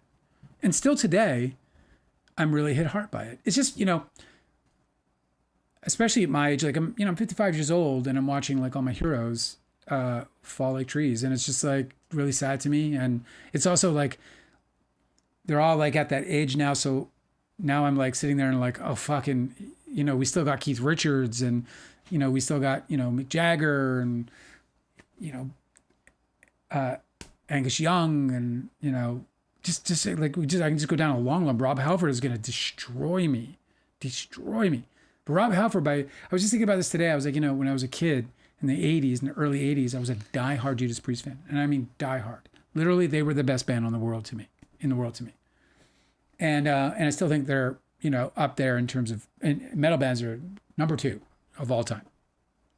And so, but anyway, yeah, so I don't know where I was going with that, goddammit. Sorry. Sometimes I just switch the tracks on myself and. ADD, baby. Is that what it is? Probably. I know that you heard today that, what's her name? Diane Keaton died of pneumonia. They were saying she also was struggling with dementia symptoms too. I didn't know that. Keaton? Yeah, that she passed from pneumonia. Yes. Yeah, that came in and that was sad. But yeah, really, she had signs of dementia as well. That's what the headline said. Fuck, man. That's tough, man. Yeah. You know, I'm just glad I never get to see that. Like, you know, my parents both have it. You think so? Oh, no, there's no doubt. Yeah, my mom, she'll say something and then 3 minutes later, repeat it again like it never happened. And I'll be like, you just told me that. She's like, oh, I did? Like, no, I mean, it was a minute ago. And then I realized, oh, fuck, shit. You know, the nut is loose. It just happens, man. Our nuts get loose. Loose nuts. Amblin's asking, at the start of my book, do you want me to read it I'm for friends you? with Jeremy Sisto and Alyssa Silverstone, but it's never overly explained how that happened. So I'm asked, how did that happen? It was such a cool story, really. It just kind of like in the way that I explained it in the book, just, you know, a little more elaborated on would be that, I was just sitting there hanging out in my apartment, which is this really cool, like it was like a pizza wedge in a big tower in downtown Vancouver. And my fucking living room is just all glass, or my front, my front wall is just all glass. So you just see the city. It's fucking, one of those shots, you see them now where people, you're young, right? I'm like Michael Mann movies. 20. Yeah, I'm 20 years old. I'm living large in this fucking cool ass apartment working for, Tony Robbins, a giant, And then my roommate's reading the newspaper and he says, Jeff Goldblum is coming to town. And as soon as he said it, I was like, and I said it like Mr. Premonition too. It wasn't like nonchalant. I was like, I'm going to meet that guy. Like I was like, boom, I'm going to meet him. It was like, it hit me like that as a matter of fact. Not as a matter of guessing, not as a matter of, like, I'm going to meet him, dude. Like, it just came out of my mouth like that. And he blew it off, as he should have. Right. Why believe that stupidity? And then he, whatever it was, maybe a week later, 2 weeks later, something like that. Maybe it was closer to when he arrived or after he had already arrived. I'm not quite sure. But at some point, he came home, Kevin, my roommate, and said, Jeff Goldblum is doing an acting clinic. And he's like, so let's just go and you'll fucking meet him, Dale. And he was like, you're right. You're going to meet this guy. And I was like, I don't want to do that. I was like, I don't really want to go there. You know what I want to do that for? I don't want to do that. And I've been to a few clinics, like drum clinics and guitar clinics, and they're fun. but they're really kind of like overpriced and you don't really get the value. It's more about being in the room with the celebrity and then the celebrity telling you a few things and you're like, and then you go and you get to like walk past them and go, hi, oh, hi. And then that's it and it's over. You know, like Tommy Aldridge. I mean, the guy that played drums with Randy Rhoads and, you know, and Ozzy Osbourne. And I like meet him and he's like, you know, he does his drum clinic and it was interesting. But I didn't learn anything. I literally walked away with no knowledge, but I was out to 75, you know? 1980, whatever, man. Crazy. Anyway, where was I? Dale. Yeah, I know. You were talking about how your roommate came home, said that. Right, thank you. So he came home and I wasn't going to go to that. I was like, no, I'm not going to do that. But then he disappeared. My roommate Kevin disappeared for 5 days. I actually got worried about him. I was like, where the fuck is Kevin? Like I was starting to like, wow, man, he's gone for a couple of nights or whatever. You know, he meets girls at bars or whatever. And he's not going to bring him to our place because we had this like little pizza wedge and he was sleeping on the couch. He was just couch surfing. And I was like, yeah, it's yours, you know? So he's not going to bring girls home because I got the bedroom. So he's gone for 5 fucking days. And then he shows up suddenly at the apartment. And I'm like, and he's still got the same clothes, dude. Like he didn't even come home and like change his clothes. I was like, how'd you stay in these clothes? He was like, yeah, the hotel had laundry. What had happened was that he was at a club and he met this girl and they started dancing like crazy. They got like crazy excited about each other. She took him to her hotel room and they banged. And she was like an actor on this movie with Jeff Goldblum. And he was like, dude, and I was like, I fucking, and at that point I was like, oh shit, something's up. So then I don't know how much further along the timeline it was, but it wasn't long before Kevin said, hey, why don't you guys want to hang out? Well, it was Kevin was hanging out with this girl who was Mara Duran-Slay. And then he showed up at the apartment in tow with Jeremy Sisto. And so they came up to the apartment, did, you know, Mara, Kevin, and Jeremy. And, you know, I had a bunch of hash and we just like got really fucking high. And I was like, and I was giving, and I met Jeremy Sisto and we hit it off so huge. Like it was, I loved him. My God, I just fell in love with the guy instantly. I just wanted to show him everything that I ever experienced. You know that guy? Yeah. You know that person you meet and you're like, I want you to know everything about me. You know, it was like that. Like, you know, just to see if it like stuck. Like, do you like this? How about that? You know, and so I was playing him music and, you know, we were just like doing that for each other. He also, you know, with his influences or whatever, and we just hit it off one night. I mean, it was an instant bromance. And then, so we started hanging out incessantly at that point. And, we just became very fast, very close friends very quickly. You know, it's like, you know, look, I mean, Jeremy's in a fucking foreign land. And so he's the vulnerable one, you know, but me, I was like, oh, I mean, I loved him so much. He was the exact kind of person I wanted in my life at all times. The exact person. Like if I could sit down and explain to you, who's the exact kind of person that I want in my life as like a company, not lover, not, I'm saying, you know, as a friend, it was Jeremy fucking Sisto. I wanted somebody who cared about the environment. I wanted somebody who cared about people. I wanted somebody who was, you know, not quick to anger. Like these are the kinds of people I want to be with.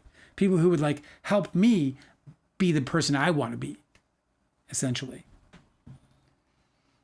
And so that's, I think, a part of why we got along so famously, because we just, you know, we were just exactly like perfectly compatible people. And that was it, man. That's really how we met. You know, as far as Alicia goes, she was obviously working the movie. And so she just started hanging out with us and she was kind of the kid, you know, she was like, whatever, how old, 17 or something, 18. So she was kind of the kid. She couldn't come to the bars, you know, she wasn't old enough for the bars yet. So we'd kind of just like hang out with her during the day or whenever we were going to the bars. Like if we were going to like restaurants and stuff like that, we'd hang out with Alicia. And she was great, man. I loved her. Actually, interesting thing about Alicia Silverstone was that I loved her, dude. I thought we were going to be friends for a very long time, if not forever. So when I decided that I was going to move to America that night in that trailer, I immediately, when I got to Los Angeles, knew I was going to hook up with, you know, try to not hook up. I was going to try and hang out with my friend Alicia Silverstone. So as soon as I got to town, I called her and she was like, yeah, dude, come down to the set. She was working on a movie with Kevin Dillon. I don't even know what the name of that movie is. I'm sure if you go to IMDb, it's there. but she made this movie with Kevin Dillon, and it would be released in 1995, in all likelihood, because it was 1994, early when I got there. It was like literally like the first month I was there, I went and visited her. I didn't make the book because it didn't matter, this particular meeting. But it was a little bit of a weird one. So anyway, I take a cab and I go and I hang out with her on her set with Kevin Dillon. And we have a good time. True Crime, 1995. True Crime? Yes. There you go. American mystery thriller starring Alicia Silverstone, Kevin Dillon, written and directed by Pat Verducci. The Verducci. Movie is also known as Dangerous Kiss, follows a high school senior who becomes obsessed with solving the murder of a classmate and teams up with a police cadet, only to find the investigation is more dangerous than she imagined. Hey, maybe this wasn't such a good idea. So that was the last time I hung out with Alicia Silverstone. I was hanging out with, I think it might have been Brittany Murphy. I don't know who it was. It was like somebody from Clueless once, like shortly thereafter. And maybe it wasn't Brit, but it was somebody. And anyway, they were like, somebody we both knew, a mutual friend. And she was talking about hanging out with Alicia. And I was like, well, say hi for me, will you? And she was like, yeah, sure, of course I will. I said, thank you. Just say hi. I haven't seen her in a while. Been in like a couple months or whatever. And I was like, say hi for, tell her, say what's up, And then the next time I see this chick, she comes up to me and she says, oh, hey, by the way, I said hi to Alicia for you. I was like, oh, great. I didn't expect her to come back and report back. Like, yeah, right. I was like, oh, yeah, cool. Yeah, and I just want you to know that she does remember you. It was like I just seen her 2 months before. Do you think that's 3 what that months was? before, at the fucking... I wanted validation that she remembered me. It was so weird. I was Yikes, dude. I was like, yay. I literally said that. I was like, yay. What does that even mean? She remembers me. As if I was like sitting there trying to like gain favor or like... So weird. I do need to write another book. Lee said I need to write another book. I do. I need to sit down and start writing another book. I have to figure this out. I got to figure out my day right now. My life is so different than it was when I was writing this book. And I just have to figure out how to get it done. It's a little, I got to figure out how to, reclaim my mornings the way I had them. I used to wake up and I would just go and I would write for 4 or 5 hours, 6 hours, whatever it would take. Yeah. Until I hit my word count. And then I'd come out of the room. And that would be it. It was a really, really cute routine. So Dale would come out. So you wake up before me always. Yeah. You're just like a morning person, and I'm most certainly not. And so you'll get up and you would start working. And then as soon as I wake up alone in my bed, cold and fragile, right? Because I hate that you're gone. You would make me breakfast of like oatmeal and you make my coffee. Dale doesn't drink coffee, but I drink coffee. And so he makes me coffee, which is really amazing since we met when I was a barista and I was making him coffee for the beginning of our relationship. And she means that like I grind the beans. Yes. Like it's amazing. You make amazing coffee. It's perfect. Yeah, it is good. And then you would go back to work. And then I like to bake. So I would always bake like once a week. I would bake like a whole week's worth of a different variety of muffin. And so I would heat it up and bring you like a lunch snack of like a heated muffin at your workspace at your desk while you're like tapping away. I just paw it while I'm tapping, yeah. Yeah. And then when you're done, you come out and we're together again. It was really, really nice. You should do it again. I wrote it was so like cute, It's funny that Lee says that, by the way. Professional writer. Lee's saying that at the exact right time because like I'm in my in astrology, they call it a nodal return. And then these are significant moments when things change. This is when you start big projects and, these nodal returns are, they last, a long period of time, like 18 months. They affect your astrology chart, whether you like it or not, whether you believe in it or not. And so they really do make you itch for, I wonder what I should write. Should I write fiction? Should I write a memoir? Like I think you should write "Buried in This Town."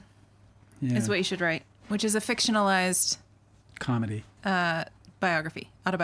It's a comedy. Yeah, a comedy that's like your life fictionalized, with the banana story that you told tonight. That's in that. You put that in that story, so you should definitely do it. Kylie DiCaprio is asking a very interesting question because this was something I was thinking about even today as well. Would you ever write about your Hollywood, the other Hollywood stories in your life that aren't Don's Plum related in a different book? And I have thought about that. Like one of the things that I love about writing memoir, especially in the style that I wrote Don's Plum, is that I can like write excerpts of my life in small memoirs, like that are so interesting and that can bring really valuable lessons, from life lessons to creative lessons. A lot of memoirs are created out of like collected, it's like short essay type size stories, like little vignettes of stories. Like Seth Rogen, his memoir is like that, and Matthew McConaughey's memoir is like that. Yeah, but those are like usually like diary entries. Yeah. Dear diary, I woke up this morning next to the woman of my dreams. I woke up this morning famous and rich still, which was nice. But I'm kind of bored with it. You know what I mean? Like, Amber Lynn said, I like that to this day, Jeremy Sisto uses his Instagram to promote charitable things. He's a good-hearted man. I miss him. I'll tell you, so he just stopped talking to me, and I don't know why. And that like put a complex on me for a while. Oh yeah, of course. That happened to me too. Like I had close like, friends that stopped talking to me, and I was like, "Yo, I didn't realize." Like, it's also because I loved him, and that I didn't realize everything was so fragile. I held him in such high esteem. Yeah.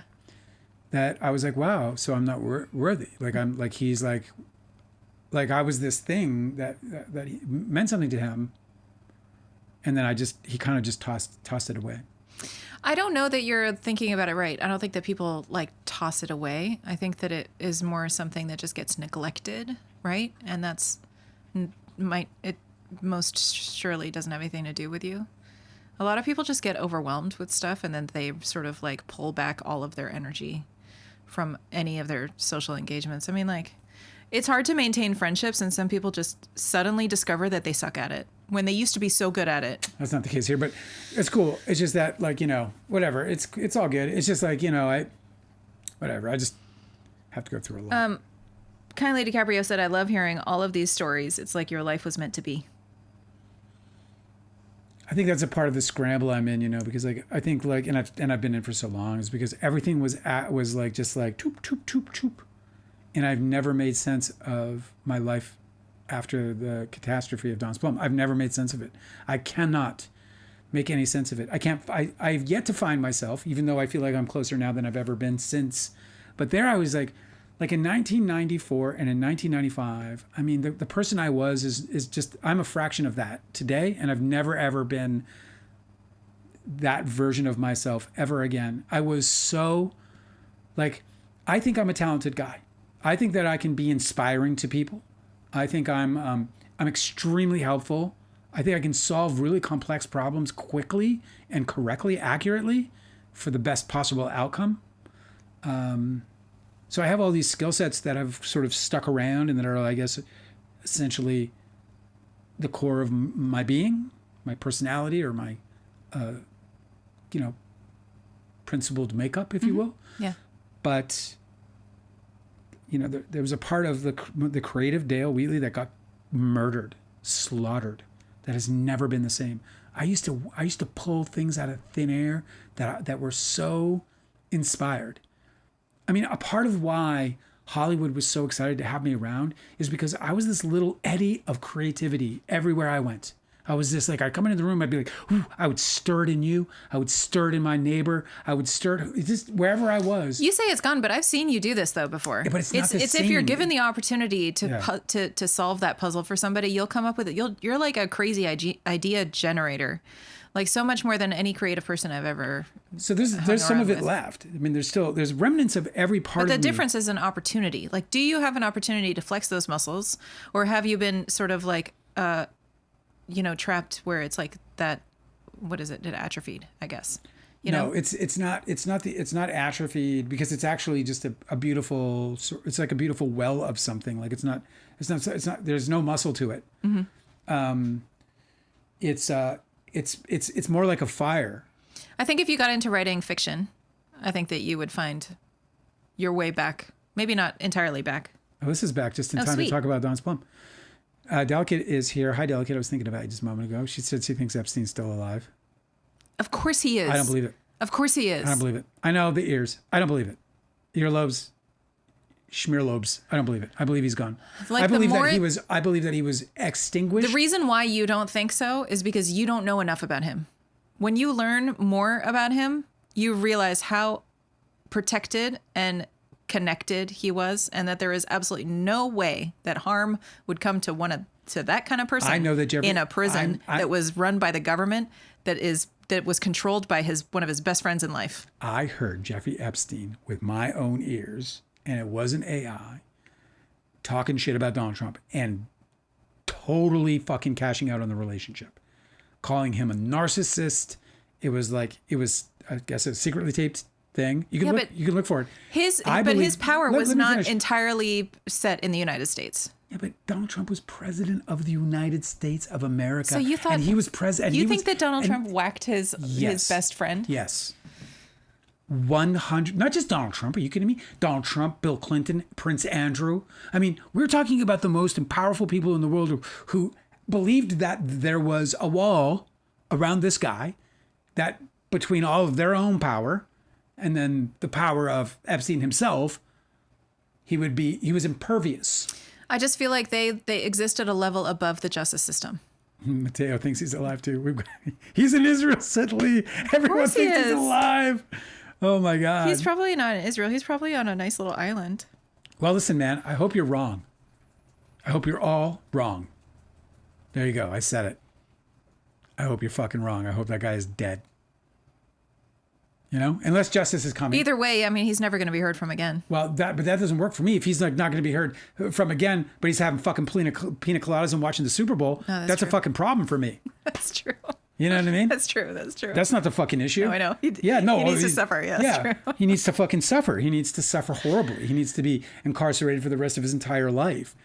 You know, if he's fucking living it up, that's not working for me whatsoever. No, I'm going to live in the comfort of believing that one of his best friends and co-conspirator through all of this, or at least, big customer, Donald Trump, had him killed. And listen, man, yeah, exactly. Trump, Clinton, Andrews, they're nothing compared to Epstein's. Yes, this is what I'm saying.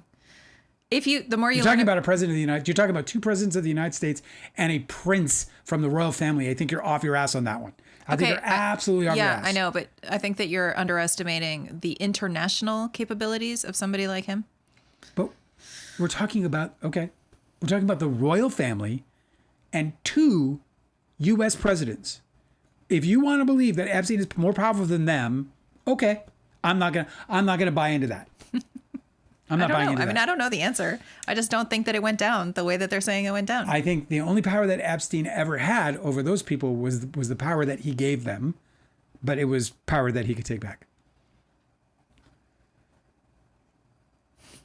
Yes, Mateo. Oh, by the way, Mateo, I've been reading thank you for sending that. I've been reading your paper, your blog. I guess it's your blog, your journalism, basically. And yeah, I'll get back to you on it. I've been reading it. Thank you for sending it. So yeah, I mean, if you guys think this is where I kind of always like you just lose me on this, because like it's like people saying, yeah, Blake Lively can take over. Like Jeffrey Epstein is a big deal, obviously, and I know that he's bigger than I even understand. But I understand the power of billionaires and I understand their connections. Oligarchical, the oligarchs are fucking massive. They are the biggest. But the forensics doesn't match either. They were saying that apparently the instrument that he used to unalive himself was not something that was present. Belt? No, but it wasn't anything that was present in the cell. No, it was like a piece of sheet that wasn't the standard, given whatever the equipment that they have that they give to people when they are incarcerated. I don't know, man. It's just like there's a lot of fishy details. I can't explain this. There are a lot of people on YouTube that you can learn more about this than me. Believe me, I'm not. I try to avoid those. Dude. No, of course. Like that's how I was playing. I was in a dart league, and we're playing whatever, blah, blah, blah, and I'm playing with this guy, cool guy, whatever. He's from the military. Did a tour in Iraq. Like he's a cool guy, like, and has this like interesting history. And then he comes to darts one week, and he's distraught. And I'm like, what's going on, dude? He's like, my mom she's going down the QAnon thing, bro. And Oh no. I was like, what do you mean? He's Serious? like, she's gone. Like, I don't even know who she is. Fuck. I come home and she is spouting off some of the craziest shit. Why And was he's like it going over so- whatever it was of the flavor of the month. Maybe it was Tom Hanks and his. Oh fucking yeah, weird that shit. Tom Hanks was like 8 babies. Yeah, like just baby That shit. eating and shit like this. But he was like, and she's looking him dead in the eyes. And I actually met her a couple times because we would have these big tournaments, and he and I were the best players in our probably in our league. I mean, we're in our like in the we weren't. So in the, his family would come to support him? so we get like so his family would come and watch us play. Well, we're fun to watch. You know, wouldn't you agree? It's really cute. Good dart players. I can hit 180 many times. So anyway, he came back and his family was lost. And then I said, his mom was lost. And I was like, what the fuck? How did this happen? And she just watched these fucking YouTubers and whomever else. It wasn't TikTok at the time. This is like way back before TikTok. It's apparently really easy to con people into a conspiracy like rabbit hole and then like get them into a cult. I think that's one of the scariest things. Like if you learn about cults, Yeah. anybody that is an expert about cults because they've been in one and also studied them, or sometimes they're just like psychology PhDs that have been studying this their whole life. One thing that they all will say is that nobody is immune. Like there's nobody Right. on the planet who is impervious to being like, conned into Vulnerable being to this. vulnerable This- to being in a cult. It's why I stay away from it, dude, because I know because they're hooks. Look, I fell down the Twin Tower, the 2001 conspiracy theories Yeah. for 9/11. I went down deep on both the towers and the Pentagon. And I'm telling you, man, I barely made it out of that one. That's how you end up indoctrinated into any kind of crazy, bro, is you just keep going down that, I'm going to look at it objectively. I'm an independent thinker. I got this. No, bro. You don't got this. You don't got this. Apparently you don't got No, it. no, Apparently you don't. nobody's got this. No, so anyway, I'm scared of that shit. I stay away from it. Oh, speaking of which, Terrifies with me. conspiracies. So there's this big No Kings rally, okay? This weekend, Yes. where a bunch of people are coming together in in unison with the same goal of voicing their protest against the current administration and the things that they're doing. Okay? Yeah. So one thing that everybody should be really wary of is the oppositional like social media combat plan, right? Like, so what we can expect is to hear like from the media to have just like siphoned in front of our face all the worst things, whether it's AI generated or not, right? Yeah. About like imagery of violence or whatever, fucking smashing windows or I don't know what the fuck. But that we should always be really, really scrutinous and skeptical of what we're seeing. Because right now there's a lot more media control and the worst people are in charge of what we see. And they can really, they can juice the algorithm to show us what they want to show us, you know? Yeah. So it's important to always, like in times like this, like especially to be super skeptical about what you're like. For sure. Everything's going to be really rage baity. Like try not to get And upset. I'm like so vulnerable right now for that.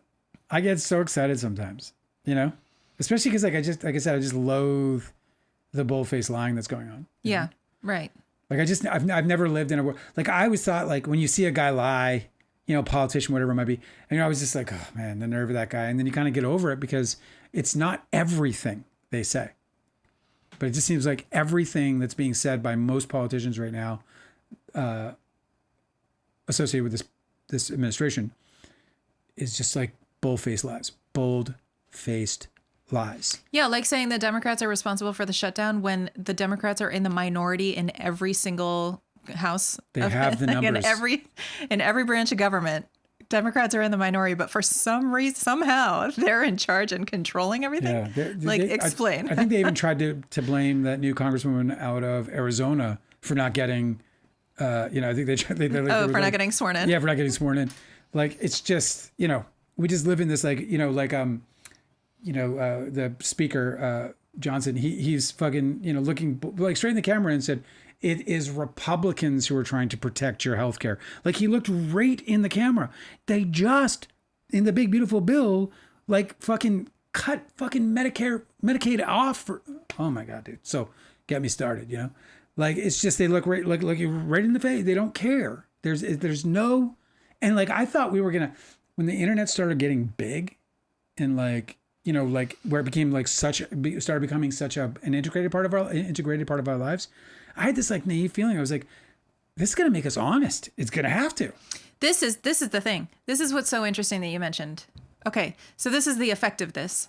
Like, now that we're seeing that there's one party in power and that they're doing like they're doing things like that's all over the news that nobody signed up for. Like, nobody agreed to have like ICE agents dragging people out of their cars and terrorizing teenagers. No. Nobody wants that. No. Nobody is asking for that. Nobody asked for the farmers not to be able to sell their soybeans. Nobody asked for the farmers to never be able to sell their soybeans again. Like, they completely destroyed the soybean market. Like, nobody's asking for any of this stuff. So what's going to happen is that previously, like Trump's first term or something, we had like an us versus them, and it was very clear. And somebody like Mike Johnson could be like, the Democrats are actually the ones who are doing the bad things. And there's a bunch of people that he would be speaking to who were like, yeah, absolutely, fuck them, right? But now it's getting to be where it's like the old us versus them still exists, but it's kind of blurring because all of us are like, what about them? Like, there's another them. There's like a us, the collective us, and then them. Yeah. Now, those are the people who are doing this like violent shit that nobody's ever fucking asked for. Right. Like this, you know, incredible, like enigma of incredible like government overreach and like trying to, you know, like really stripping people of their life, liberty, and pursuit of happiness, like right in front of our eyes. Stripping the state of its rights. Exactly. Stripping governors of their rights and mayors. So it's getting to the point where hopefully, when you're saying that we're gonna find some unity in this, hopefully it makes it so that that this like reflex that they have where they just blame the other side and they think they can just like scapegoat the Democrats or the Democrats can scapegoat the Republicans. Like, hopefully a lot of people will start to recognize that like that is a trick, that we are more unified than we thought, and that there is a new them that we all have to unify and be against, you know? Yes. Like, I'm thinking that things don't have to get so much worse for us to recognize that we have more strength and unity. You know, like when everybody's life sucks, everybody has the same problems. Everybody wants to be able to afford a house and it won't ever fucking happen. Like, everybody can't afford their groceries. Everybody. We're all in unity about this. Like, there's nobody that's winning. Yeah. You know, except for these guys with their, you know, these fucking, the secret police. Those guys are winning. So hopefully we all like get to, you know, put down our like weird fucking culture war bullshit that doesn't get anybody anywhere and like focus on the real problem. I don't know. Is that dreaming? You think that'll ever happen? I say keep dreaming. I mean, you know what? It's better to put that vibe out than, you know, what we're living with. Like, let's hope that there's a corner to turn. I just hope that the midterms are real elections, because I think if they are, then, you know, we'll see at least a shift in the right direction. I'm skeptical. I think it's already done for. Denise Richards' estranged husband, Aaron Pfeiffer's. Yeah. You know, I was just talking about this with you today, and this how like I just hate these divorces. I think we were talking about it in yesterday's live, actually. Celebrity divorces that are just like they're super ugly, they're fucking ugly, and they're just getting, you know, washed out in the open. It's not cool. It's not right. Who, you know, and whatever side, whomever is choosing to do that is, I mean, it's garbage. You know, so it's just a garbage move. So, you know, this Denise Richards, I was feeling terrible for her, especially after did you like her in the Charlie Sheen documentary? I did, yeah. I really liked her. She she really like her, I don't know, whatever. My appreciation for her really elevated after that. There's like a handful of really recognizable faces in Hollywood that I used to really appreciate seeing who have gotten so much plastic surgery that they're like totally distorted and unrecognizable. And she's one of those people. Yeah. So when you're listening to her talk, you're like, the whole time half of your mind is like, wow, like what happened to you? But she was really super personable. I'm so glad you're not into fucking that kind of thing. Like, that I'm not like afraid of aging. Not that we have any money, but like that you're not like, oh, I'd love to get a nip and a tuck. Like, oh my God. Getting Botox injections. Thank you for not being that person. I don't want that. I don't want to, like, that's just, oof. You know what I mean? It's not, I guess I'm not going to be judge it if you have the money or whatever, but it's one thing to like touch up. Like, if you have the money and you want to touch up, like, I could use a boob job. I'm not going to lie. They're hanging a little low. Yeah, you know, I mean, I could get these suckers up to at least, you know, a B. But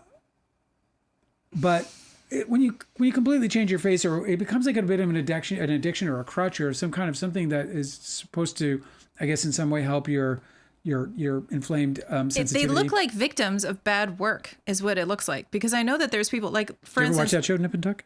No, I'm curious about it though. It's like Lindsay Lohan is a really great example. She finally went to somebody who did work on her and fixed her face. Yeah. Because she had gotten, a broken smile or she something. had bad work for a really long time. So now she's better, improved. She looks like a human again. I just wonder what the psychology is behind it. I don't want to shame Denise Richards or anything. We've digressed so much from what I'm trying to tell you. Her husband was just her ex-husband was just taken into custody today. Estranged husband Aaron Pfeiffer's has been arrested after a contentious court hearing, TMZ has learned. Denise and Aaron were in court fighting over a permanent restraining order she wanted against him. The hearing got heated when Aaron's mother testified she witnessed Denise throw a can opener, at Aaron, which is like, well, it was all that was there. She also denied her son ever abused or threatened Denise, something Denise has repeatedly claimed. We were told as Aaron exited the courthouse, LA County Sheriff's deputies took him into custody. It's unclear why he was arrested, although we do know that Denise has a temporary restraining order against him, although we don't know if that's the trigger for the arrest. So he's in jail now? He's in custody, it appears. I don't know if he's still in custody, but he was taken into custody today after walking out. Can you imagine, like, you're like, that motherfucker, and then you walk out and you see him and you're like, oh. It's like, it must be like, for her, she must be like, I like this. Where are we going? You were saying yesterday about how you think that celebrity divorces are messy because they have to be publicized all the time. Yeah. But him being arrested outside the courtroom is newsworthy. Mm-hmm. I've never covered this divorce, and it's been ugly. Like out on the sidewalk screaming ugly. What I meant to say about Denise Richards in the Charlie Sheen documentary is that she was really relatable, and I thought she sounded like she was a really mature person. Yeah. Like, she dealt with so much bullshit because of Charlie Sheen and the problems that he had. And she just seemed really fucking grown up about it. So I'm kind of on her side with this whole thing. Denise Richards? Yeah, like, I definitely lean in her favor. If I'm going to be just biased and lean into that, like, it's definitely... Like, she's like the kind of, the type of, she seems like the type of person who, like, where you'd be like, huh, can I? But she's genuinely, I think, like, her perspective is genuine. Even if, like, maybe she can be wrong, because we all can. It won't be because she's trying to, like, this is obviously just all speculation, but just and based on a very fucking minor exposure to her. But she just seems like the vibe from her is that she's the kind of person who does not have any kind of malicious intention. I do not know what she could possibly stand to gain by falsely accusing him of these things. Of anything. Like, what the fuck would she go through all of this for? She has no... Like, put herself in front of everybody for under all this scrutiny, you know? Yeah, and yeah, it's awful for her, obviously. And she said it's because she got this plastic surgery. I think that's what the big trigger was. This plastic surgery drove him crazy or something. Weird. Yeah, I don't know if that's exactly true, but I read this article. You know, I just don't trust anything anymore. But so I just, every time I say something, I was like, how do I know that anybody's? Is that true?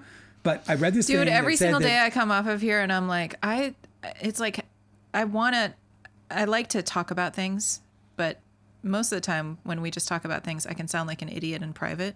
But then, you know, here it's like it's recorded and people can like rewatch how stupid I sound. Demon Child. Yeah. Nip and Tuck, an eminently bingeable show.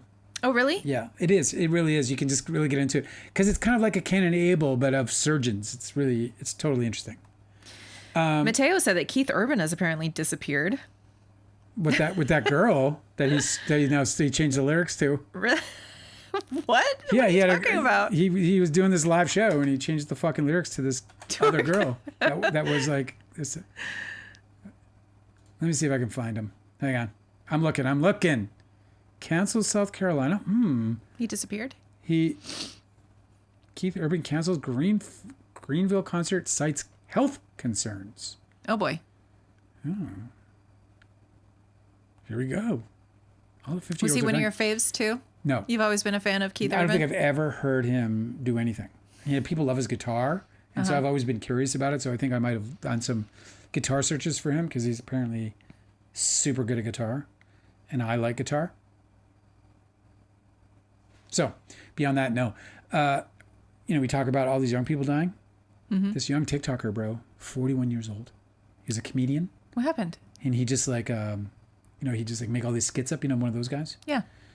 And he died in his sleep on the couch. What? Yeah. Fell asleep on the couch. His wife's like, hey, wake up, Steve, wake up. No wakey. He died in his fucking sleep. 41. 41. That's weird. Oh, man, she was so distraught. 16 years she'd been with him. 3 kids. What? Yeah. Fucking tragic. That's crazy. 41, bro. What's his name? And then you got his name is Steve Bridges. Steve Bridges. And his wife did this like really difficult to watch video telling us that he died in his sleep. Absolutely fucking insane. Oh, okay. Well, what's coming up with Steve Bridges is... Oh, no, okay. This is a different person. There's a Steve Bridges that died in 2012.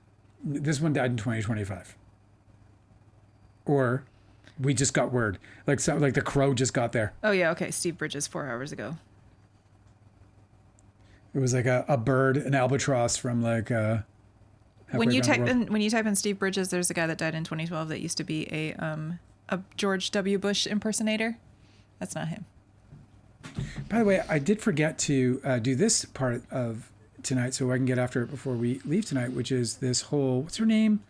You get this... What's her name? Brittany Murphy. No. Britney Spears. Pump the brakes. There's this influencer... Meghan Markle. That was on a couple of shows, but she's basically an influencer. But she was also on some shows, like a Netflix show, whatever. Smoking hot, babe. Well, if you like really, really skinny white chicks, smoking hot. But she seems like a nice enough kid. You don't have a name for this person? I'm going to get it. She, OpenAI somebody created a deep fake on her, exposing her breasts. And it really is... This is like AI boobs? AI boobs.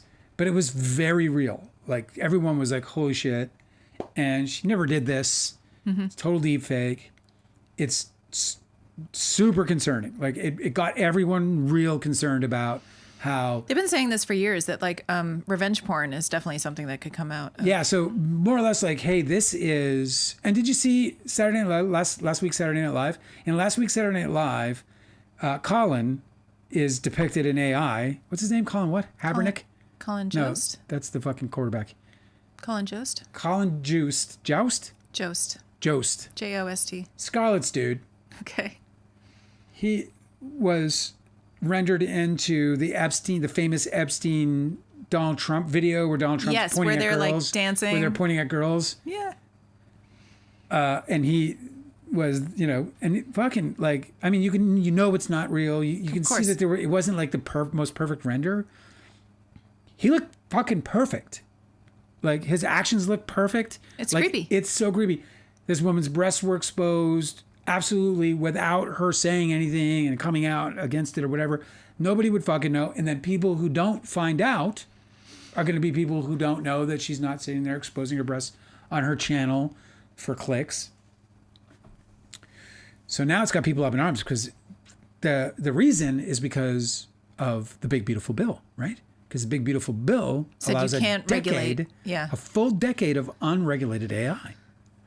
No fucking liability.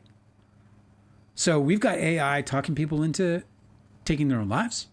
We've got AI, if not ruining marriages, ruining marriages, ruining human beings, ruining human being lives. It's just fucking crazy. And now we have AI obviously impersonating us in ways that could be really dangerous. Like, this one was bad enough. It's bad enough. This woman does not want this reputationally at all. Who knows what her fucking future plans are for children, right? So you don't want, like, if you're not doing this, you know what I mean? If you're into porn, you're into porn, but she's not into porn. Know what I'm saying? Mm-hmm. Anyway, so there's a lot of uproar about it, and it was a part of, I don't know if it was a part of the California decision to outlaw AI actors. But anyway, it's really, it was really chilling stuff. And I'm going to see if I can get this name. I'm very interested in what progresses about this. We were just looking at, there was a discussion on one of these like astrology forums about how Pluto is... Avori, Avori is her name. Avery? Avery. Avery. Avery. Why can't they? Is that how you actually spell Avery? No, not with an O. Yeah, I guess that is Avery. Okay, but listen. It looks like, you know, you would say it exotically. Avori. Avori. She's You don't care? No, please. I want to hear fine. you. No, please. That's fine. No, Nobody cares. Tell me. Pluto stays like 20 years in each sign. About? And Pluto has the reputation of being a destroyer. Right? So it signifies like great power to cause fear, and also great power to destroy. But also where things get destroyed, other things get rebuilt, right? So in the context of each one of these signs that it moves through, and it spends 20 years doing that destructive rebuilding work, right? Yeah. The last 20 years, it was in, Pluto was in Capricorn. And Capricorn is associated with like financial markets and ambition and all of these things, right? Yeah. So that's why they said that the big financial crash happened, was because Pluto in Capricorn was doing its Pluto destruction shit. Yeah, and then ended up soaring to the highest highs. Real estate so it like destroyed and then rebuilt. Reborn even in even greater form. And then a great imbalance of power happened with regards to finances and financial markets and all of this, right? Was the result, yeah. Yeah, so like the wealth disparity became so much more extreme just in the last 20 years that Pluto was in Capricorn. Well, now Pluto has just moved into Aquarius, which is associated with ingenuity and technology and ideas. Yeah, ideas and innovation. And so also writing, artistry. People are saying like there's going to be a lot of really great advancements in technology, some really great beneficial things, but also, I mean, like what's going to be destroyed, what's going to be completely collapsed, what's going to be completely devastated, you know, like the kind of destruction Pluto does is like volcanic, like it completely like raises the land, you know? Yeah. Like nothing's recognizable anymore, you know, like it was with the financial crisis. I mean, people are still devastated by what happened in 2008. So we have to see what that means in terms of like technology and idea sharing and the internet and, you know, what's going to happen. Something's going to be destroyed. We have to predict that. So her name is... So I was thinking that like all of these horrible things are happening to these people that are using AI. They're getting like their lives are being destroyed by their involvement with ChatGPT or any of these other like LLMs, right? So maybe that's going to be the cause of it. Maybe it'll all get destroyed because it can't. There's a breaking point where like everything just gets completely shut down. Maybe it'll take 10 years for that regulation to start. Who knows? I don't. We'll see. Avori Strib is her name. Avori or Avori Strib. No, Avori Strib. And what happened was the Sonora AR generated video tool. Have you heard of Sonora? Everyone been raving about Sonora. You can make feature films with it, so on and so forth. It's the greatest tool ever. It may be which is the hot new toy from OpenAI, but it's already creating an explosion of drama, with one influencer speaking out about how someone used it to fake clip that to make it look like she was flashing the camera. Avori tells TMZ the bogus clip showing her exposing her chest in a deep fake video shines a flood lamp on the growing danger of unregulated AI technologies spitting out deeply invasive, harmful content, especially using real-life people as their subjects. Strib says that AI companies like OpenAI, Sora's parent, need to take responsibility to protect people from privacy and identity violations. They don't have to, and they're not going to. The one thing we know about corporations is that it doesn't fucking govern itself. It will never police itself. It will put the poison in the water unless you tell it not to, unless you make it egregiously detrimental to their existence. Yeah. They will poison your water. Absolutely. They will give your children, if your they babies, can get away with it, yeah. They will give your babies cancer, and they will not give a shit about it as long as they sell the hot dogs. We know that to be fact. So this outcry of hers is absolutely fucking falling on deaf ears. Nobody is going to do that unless it's legislated. And this is why you really got to applaud what California has done, because that's the only way that AI is ever going to get under control. Obviously, we can, try to, send an outcry out to, humanity, but people aren't like you and me, right? People aren't like, Mateo and Lee and Alyssa and Delicate and, Amblin and all the rest of us, right? They're Tanner. They're not like us. There are a lot of people out there who are going to be like, no, I want to exploit it. Mm-hmm. Like, I think that, there are creative uses for AI, but I don't think you can use them. It's like the reason I think you have to stay away from it, apart from like local run, not cloud-based, you know what I'm saying? Is because of where it leads you. It's like a gateway drug, It's just like, hey, I'm just going to use it for this fucking background explosion. Yeah, right. I'm not going to go and hire a pyrotechnic guy. I'm not going to put everybody in danger and maybe burn down this farmland. I'm just going to do a pyrotechnic blow on this one. No one will know. I mean, it's not a big deal. It doesn't even there was a affect the guy actor. who was and then talking. It's like a drug. You're like, that fixed it. So now I'm going to do this. And then you start just. Dude, there was a guy who was just talking about how he used AI to help him learn a software so that he could produce music in his house. That was it. He was like a musician and he didn't know how to use this one thing to compile everything. It was just like, I just relied on ChatGPT or whichever one that he used, like to walk him through it. And then after a while, he would just like, it would send him such conversational responses back as it was teaching him how to use the thing. Like he used it as like a tutorial system, that he ended up talking with it. And that's how it led all the way down the rabbit hole. Like where it was telling him like these grandiose things about how he should quit his job and pursue music and all this other stuff, like that he was like groundbreaking, like, like that he was creating something that had never been heard before. Like, just unbelievable, like fawning over him in a way that would make anybody's thoughts become distorted. It's very strange. Yeah, well, this is how kings are made, that mentality, the prince mentality. Mateo was asking if you have a short astrology book that you would recommend. I have one. What's your short astrology book? I mean, it's relatively short. It's Inner Skies. I think Inner Skies probably. That's probably the best recommendation. Is there a simple short book you can suggest about astrology?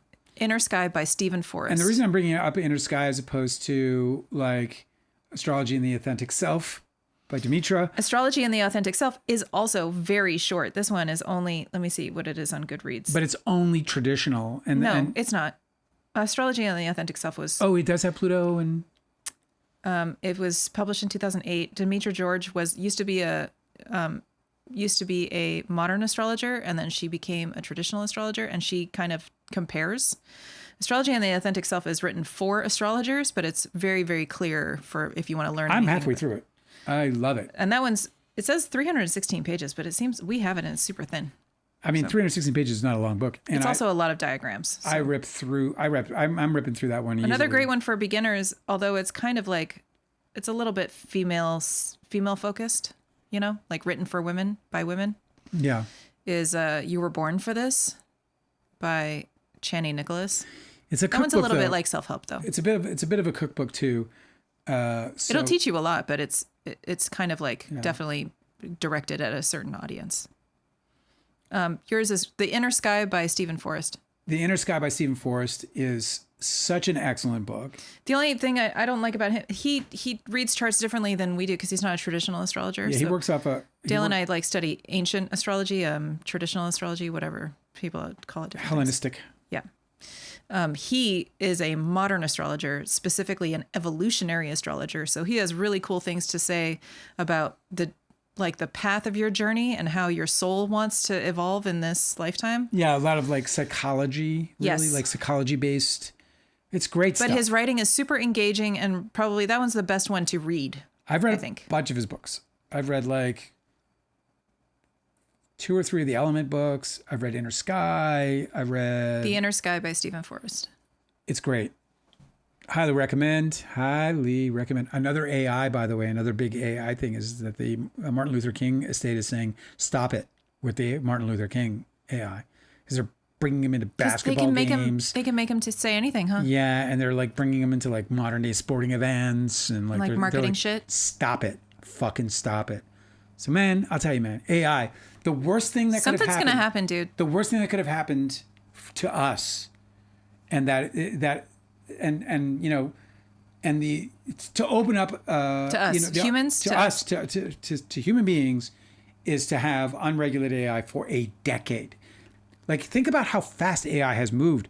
It was like a couple of years ago it got announced. Like 2-3 years ago, it was like AI's here. Yeah, I know. And now it's completely re-rendering our existence. So unchecked for 10 years is bad for humanity. Super bad for humanity.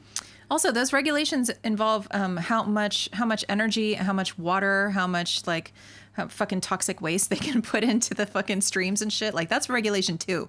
Like, there's a lot of the part of the problem is that they want to keep building these data centers that are extremely detrimental to the communities that they're built on and the fucking wildlife. You know, like the land is completely destroyed by these data centers. So that's something you might want to regulate. You know, they can build an AI center somewhere in Mississippi, and the entire townspeople are like, the air smells like chlorine, and I can't turn on my taps, and we all feel like we're being poisoned. Lee says, watch 2001 Stanley Kubrick, A Space Odyssey. Hal, Yeah, good old Hal. exactly. That's what people are doing. They're like trusting their little chatbot to tell them how they're going to run the world and how they should just, you know, tell their wife to fuck off and tell their boss to, you know, suck it. Oh yeah, in what's his name's new book, it's basically AI too. Andy Weir, do you know who that is? Yeah. Yeah. Andy fucking Weir, eh? Well, I'm usually like resistant to adopt new technologies anyway, so I'll just be like comfortably hanging out in the 90s. The rest of you guys can like sizzle your brains on AI if you want to. I'm never gonna use it. You guys want to hear something neat? I got somebody gave me, an anonymous person gave me an award for a Reddit comment I made on the Justin Baldoni files. Do you want to hear it before we go? Is the last thing? Uh-huh. I got an award. You're a winner. I'm an award-winning commenter. That's great.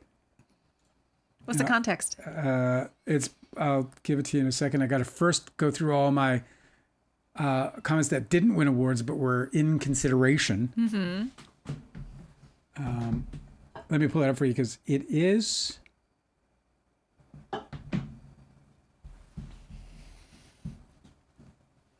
I'm honestly like, I really should just like I should read you guys all this stuff all the time. Let me find it. I'm so proud. All the time? No, you can't. You can't just like read every Reddit comment. That's what you're talking about doing? No. The good ones. Come on now. You're not prepared to share this? I will be momentarily. How far back? I'm going to need you to believe in me. I do believe in you. I do. This is true. There's so many good ones. I kind of want to share them. Like I said, all well, you of them. can't. Just find the one you wanted a word for. I want to know that one. I'm looking. It's right here. Here it is. So this person said that Lyman orders Sarah Wood's audio recording unsealed. This was 10 days ago.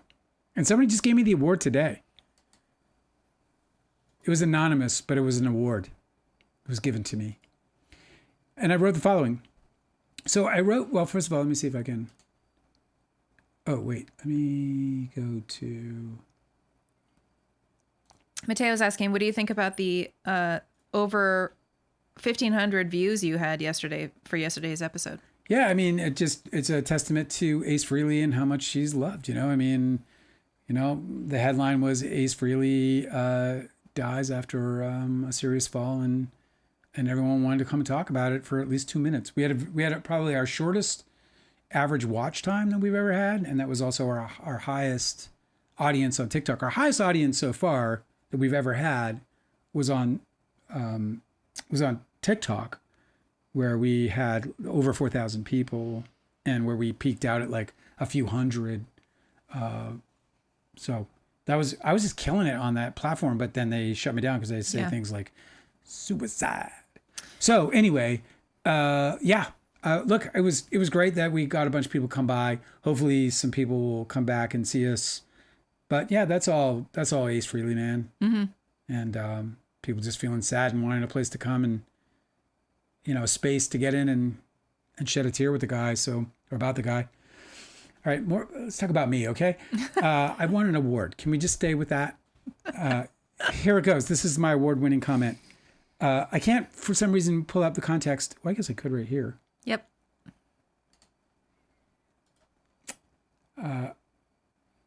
Usually it says like permalink at the bottom or something, and that'll show you the whole thread up until your comment. So I think this is the comment. It says, for those mockingly saying, but I thought the judge was so biased, because this, they didn't want it unsealed. Lively didn't want it unsealed. They continue. Don't forget that this took a month for him to rule on. A month on a motion to unseal. His lack of urgency on motions that favor Wayfarer points to his biases just as much as the rulings that outright disfavor them, which are ruled on much quicker than the former, I should add. What? You didn't say that. No, this is this person. Oh, you didn't say. I thought we were hearing I'm reading your the context. This is the context. So they're saying like, this is a fucking... So the judge is biased because he took a month to rule. Right. Okay.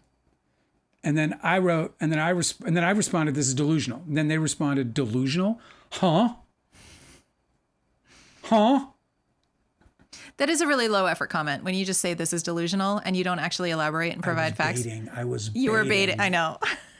I knew they were going to come back. You don't have to bait though. You could just comment. It's like baiting is more fun. Open forum. You're baiting allowed is to. more fun. I like to fish. I was a child. I used to fish as a child. What'd you now say? I don't want to hurt fish. I just want to hurt people's comments. And I win awards for it. So my response to delusional, was, and I'm just, being petulant, accusing JL, this is my response, which now has 0 points. JL, Judge Lyman. Accusing JL of having a preference in this case is delusional. Your, quote, evidence of why JL is biased is extra delusional. This case is not being tried on this sub or in the court of public opinion. It's in discovery, which the judge has seen. You have literally no idea what his workflow is or what his backlog is at any given moment. You just make stuff up to fit a delusional narrative that a judge is biased because you don't like his rulings. If JL was ruling for Baldoni, you'd be praising him to the gods. And the other side would likely start their delusional idea of that JL is corrupt. The judge is ruling on the evidence according to federal law. He's not going to risk his career for Blake Lively or Justin Baldoni. He's just simply going to do his job. Here's a thought. Maybe he's made all these rulings against Justin Baldoni because Justin Baldoni's case is shit. I mean, LOL, just read JB's website. It makes Lively's case stronger, hence the dismissal. Blake Lively is likely going to file for a summary judgment, and I think she has a good chance of getting it because the evidence of SH and retaliation is overwhelming. The reality is that you and almost everyone on the sub has no idea how the civil litigation process actually works. If you did, you'd know that things are looking very bad for Justin Baldoni, and I haven't seen anything that is going to make that better for him. Maybe they've got some miracle up their sleeve, but we all know that if they did, we'd have probably already seen it. Award winning. I want an award for that. Yep.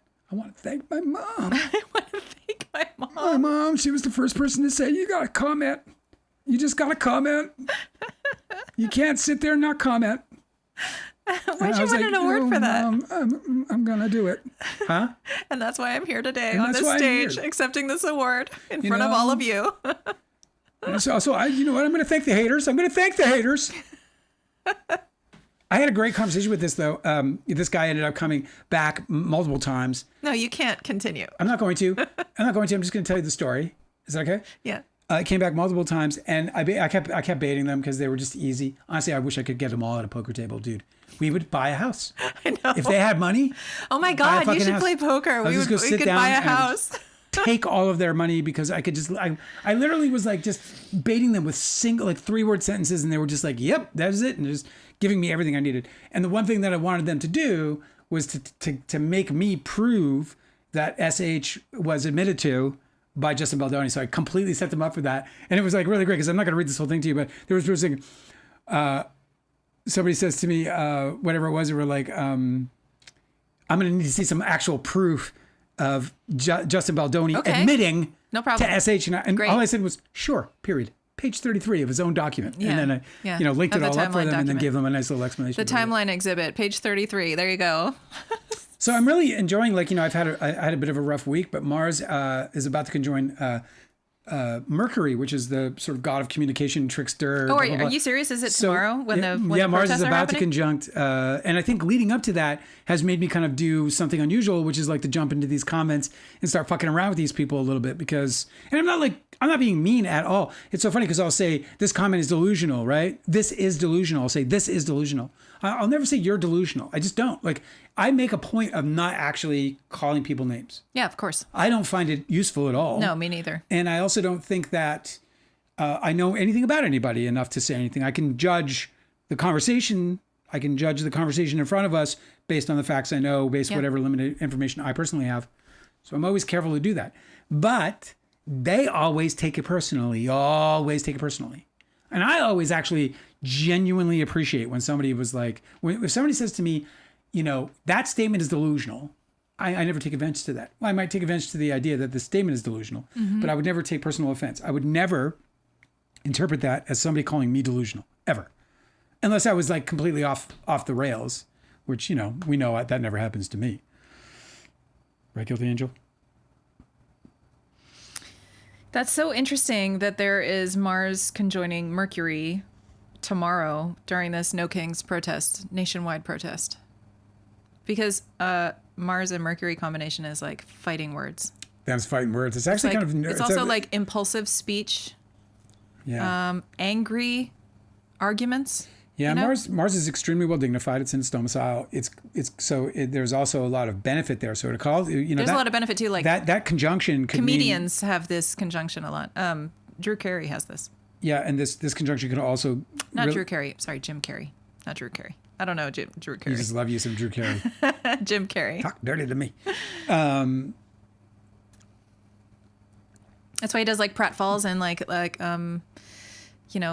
very active. He's very frenetic. What I was saying was Mercury and Mars conjunction can also create extremely powerful speeches. Like you could get so look for whoever's opposing Trump publicly these days. What's his name? Gavin Newsom. He might have a hell of a day on Saturday, or somebody who has some kind of equal, vociferous objection to, anybody or anything really, right?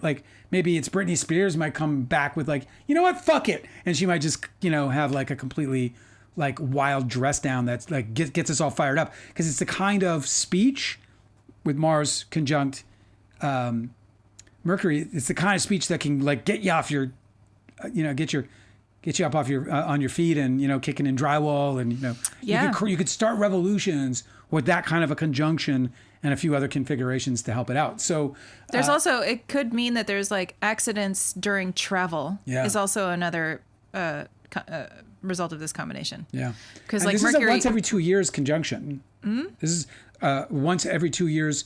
No. Possible. Well, no, not the conjunction itself, but in domicile. It's very. It's so this is. So Mars is in its own home of Scorpio. It's in Scorpio. So that's every 2 years. Yeah, it's only going to be in Scorpio every 2 years because it takes 2 years to run the zodiacal. So as far as the conjunction, maybe that's not really what I'm referring to. This transit by meaning, I meant that being that Mars in Scorpio. So every couple of years. So it's. We'll see what happens. Yeah. I am gonna stay in this weekend. Me fucking too, bro. I'm not I even, I definitely- don't think I'm going to talk to you. I'm just going to look at you and smile, and just because I feel like if I say something, it's going to be incendiary. Oh, because of the fighting words? Yeah. That's funny. I think I really, really appreciate It's also protests and protesters. Dirty talking, by the way. What? Dirty talk. Dirty talk? It's dirty talk. Sexy talk. Sexy talk for Yep. sure. Like if you got a lover and all of a sudden you're like, where did that come from? Yeah, like read your smut this weekend. Yeah, this is like good smut weekend. Reading, especially though, with the Mercury, you know? Plow through it. I think that I love that protests happen. I love that there's like a way that like 10,000 people can congregate in a city and all share the same goal. I just I get a little frustrated when I think that maybe they're not using that strength of unity to then do something with it, you know?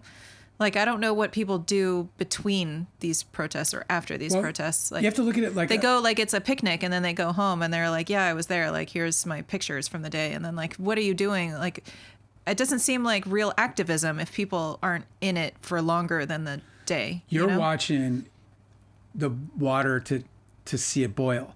What you're talking about, these are just like little individual bubbles, but the water is getting hotter. And so this is what's scary about this, is that this is just the very, very, very beginning. It's about I know this because I play video games.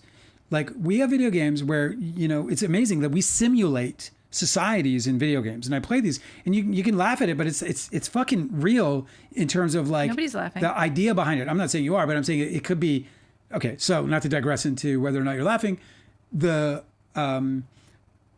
amount of shit you have to pile on to humanity before it really does break is pretty intense. It's why dictators get in the first place. Because as we were sitting here this whole time, we were like, how the fuck did you let that happen, Serbia? How the fuck did you let that happen, Iran? Have you ever seen pictures of Iran in the 70s? Another thing that I wanted to bring up about this is like, okay, so the Washington Post has just written an article titled ICE Amps Up Its Surveillance Powers. Yeah. So just TikTok. Okay, so Washington Post is saying, this is the Emma Vigeland on Twitter, said this: ICE has been rapidly signing spyware contracts in recent weeks, including for iris scanning software, drones to film protests, and cell phone hacking technology. There's a $30 million contract for Palantir. They refuse to rule out using this tech on anti-fascist activists.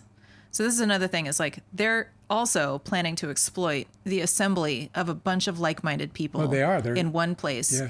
They're to fly a drone and try to identify everybody, and cell phone hacking. That's why they made masking illegal in protests. If you attend one of these protests, leave your phone at home. Go like 1990s style. Don't bring anything. That's good advice. You know what I mean? It's just like Leave it in the car, whatever. Just don't have it on you. I mean, yeah, if you're driving to the protest, I guess that doesn't really help if you don't have your phone exactly on you. The locker at the gym. Leave it in the locker at the gym. In the locker at the gym. It's just like we have to sort of navigate a new world now if we're going to try and do any kind of like organizing activism, like, because did you see the recruiting the ad? surveillance state has just bloated immensely just in the last few months, and like it's going to be hard to adjust to it, but they have adjusted to it already. Quickly. You know? Did you what was I just saying? Did I see what? Shit. Can't remember. It was a good one. We're in overtime anyway. Ladies and gentlemen, boys and girls, what a lovely week. I'm sorry if I was at all ever, anything other than a good time this week. I apologize, because I just... Why are you apologizing? Well, I just feel like I wasn't my best this week, and so I just want to You're come always your best. I'm not. Because your best is you. You're very sweet. Anyway, thanks for hanging with us. We love you, Dale. Thank you. I love you too. Thank you for hanging with us. It's so much fun, and I do, I just appreciate you so much. So I hope you'll come back on Monday, 6 o'clock. I'll try to get the live up, in a decent amount of time. I've been just barely making it. You're the best. I don't know what role we're gonna watch I Like Me. Yes, and horror movies, because it is October, and we're gonna watch we have to do that our documentary on Quiet on the Set. Yes, we're gonna watch that as well. So we'll probably have really dark Tiny Pineapples for you on Monday. We promise it won't take up half the show. I think I'm going to move that to the end of the show from now on. That's great. So we're going to actually Great do idea. Tiny Pineapples at the end of the show. The beginning of the show is going to be all the main topic stuff so that people are like, not like going, "Ugh, I'm here for the Epstein. And we're sitting there going, well, I thought he looked cute. You guys are the best. See you Monday. Thank you for stopping by. Tanner, especially good to see you. We do miss you so much here, buddy. All right. Good night, you guys. You're the best. Bye-bye. Good night.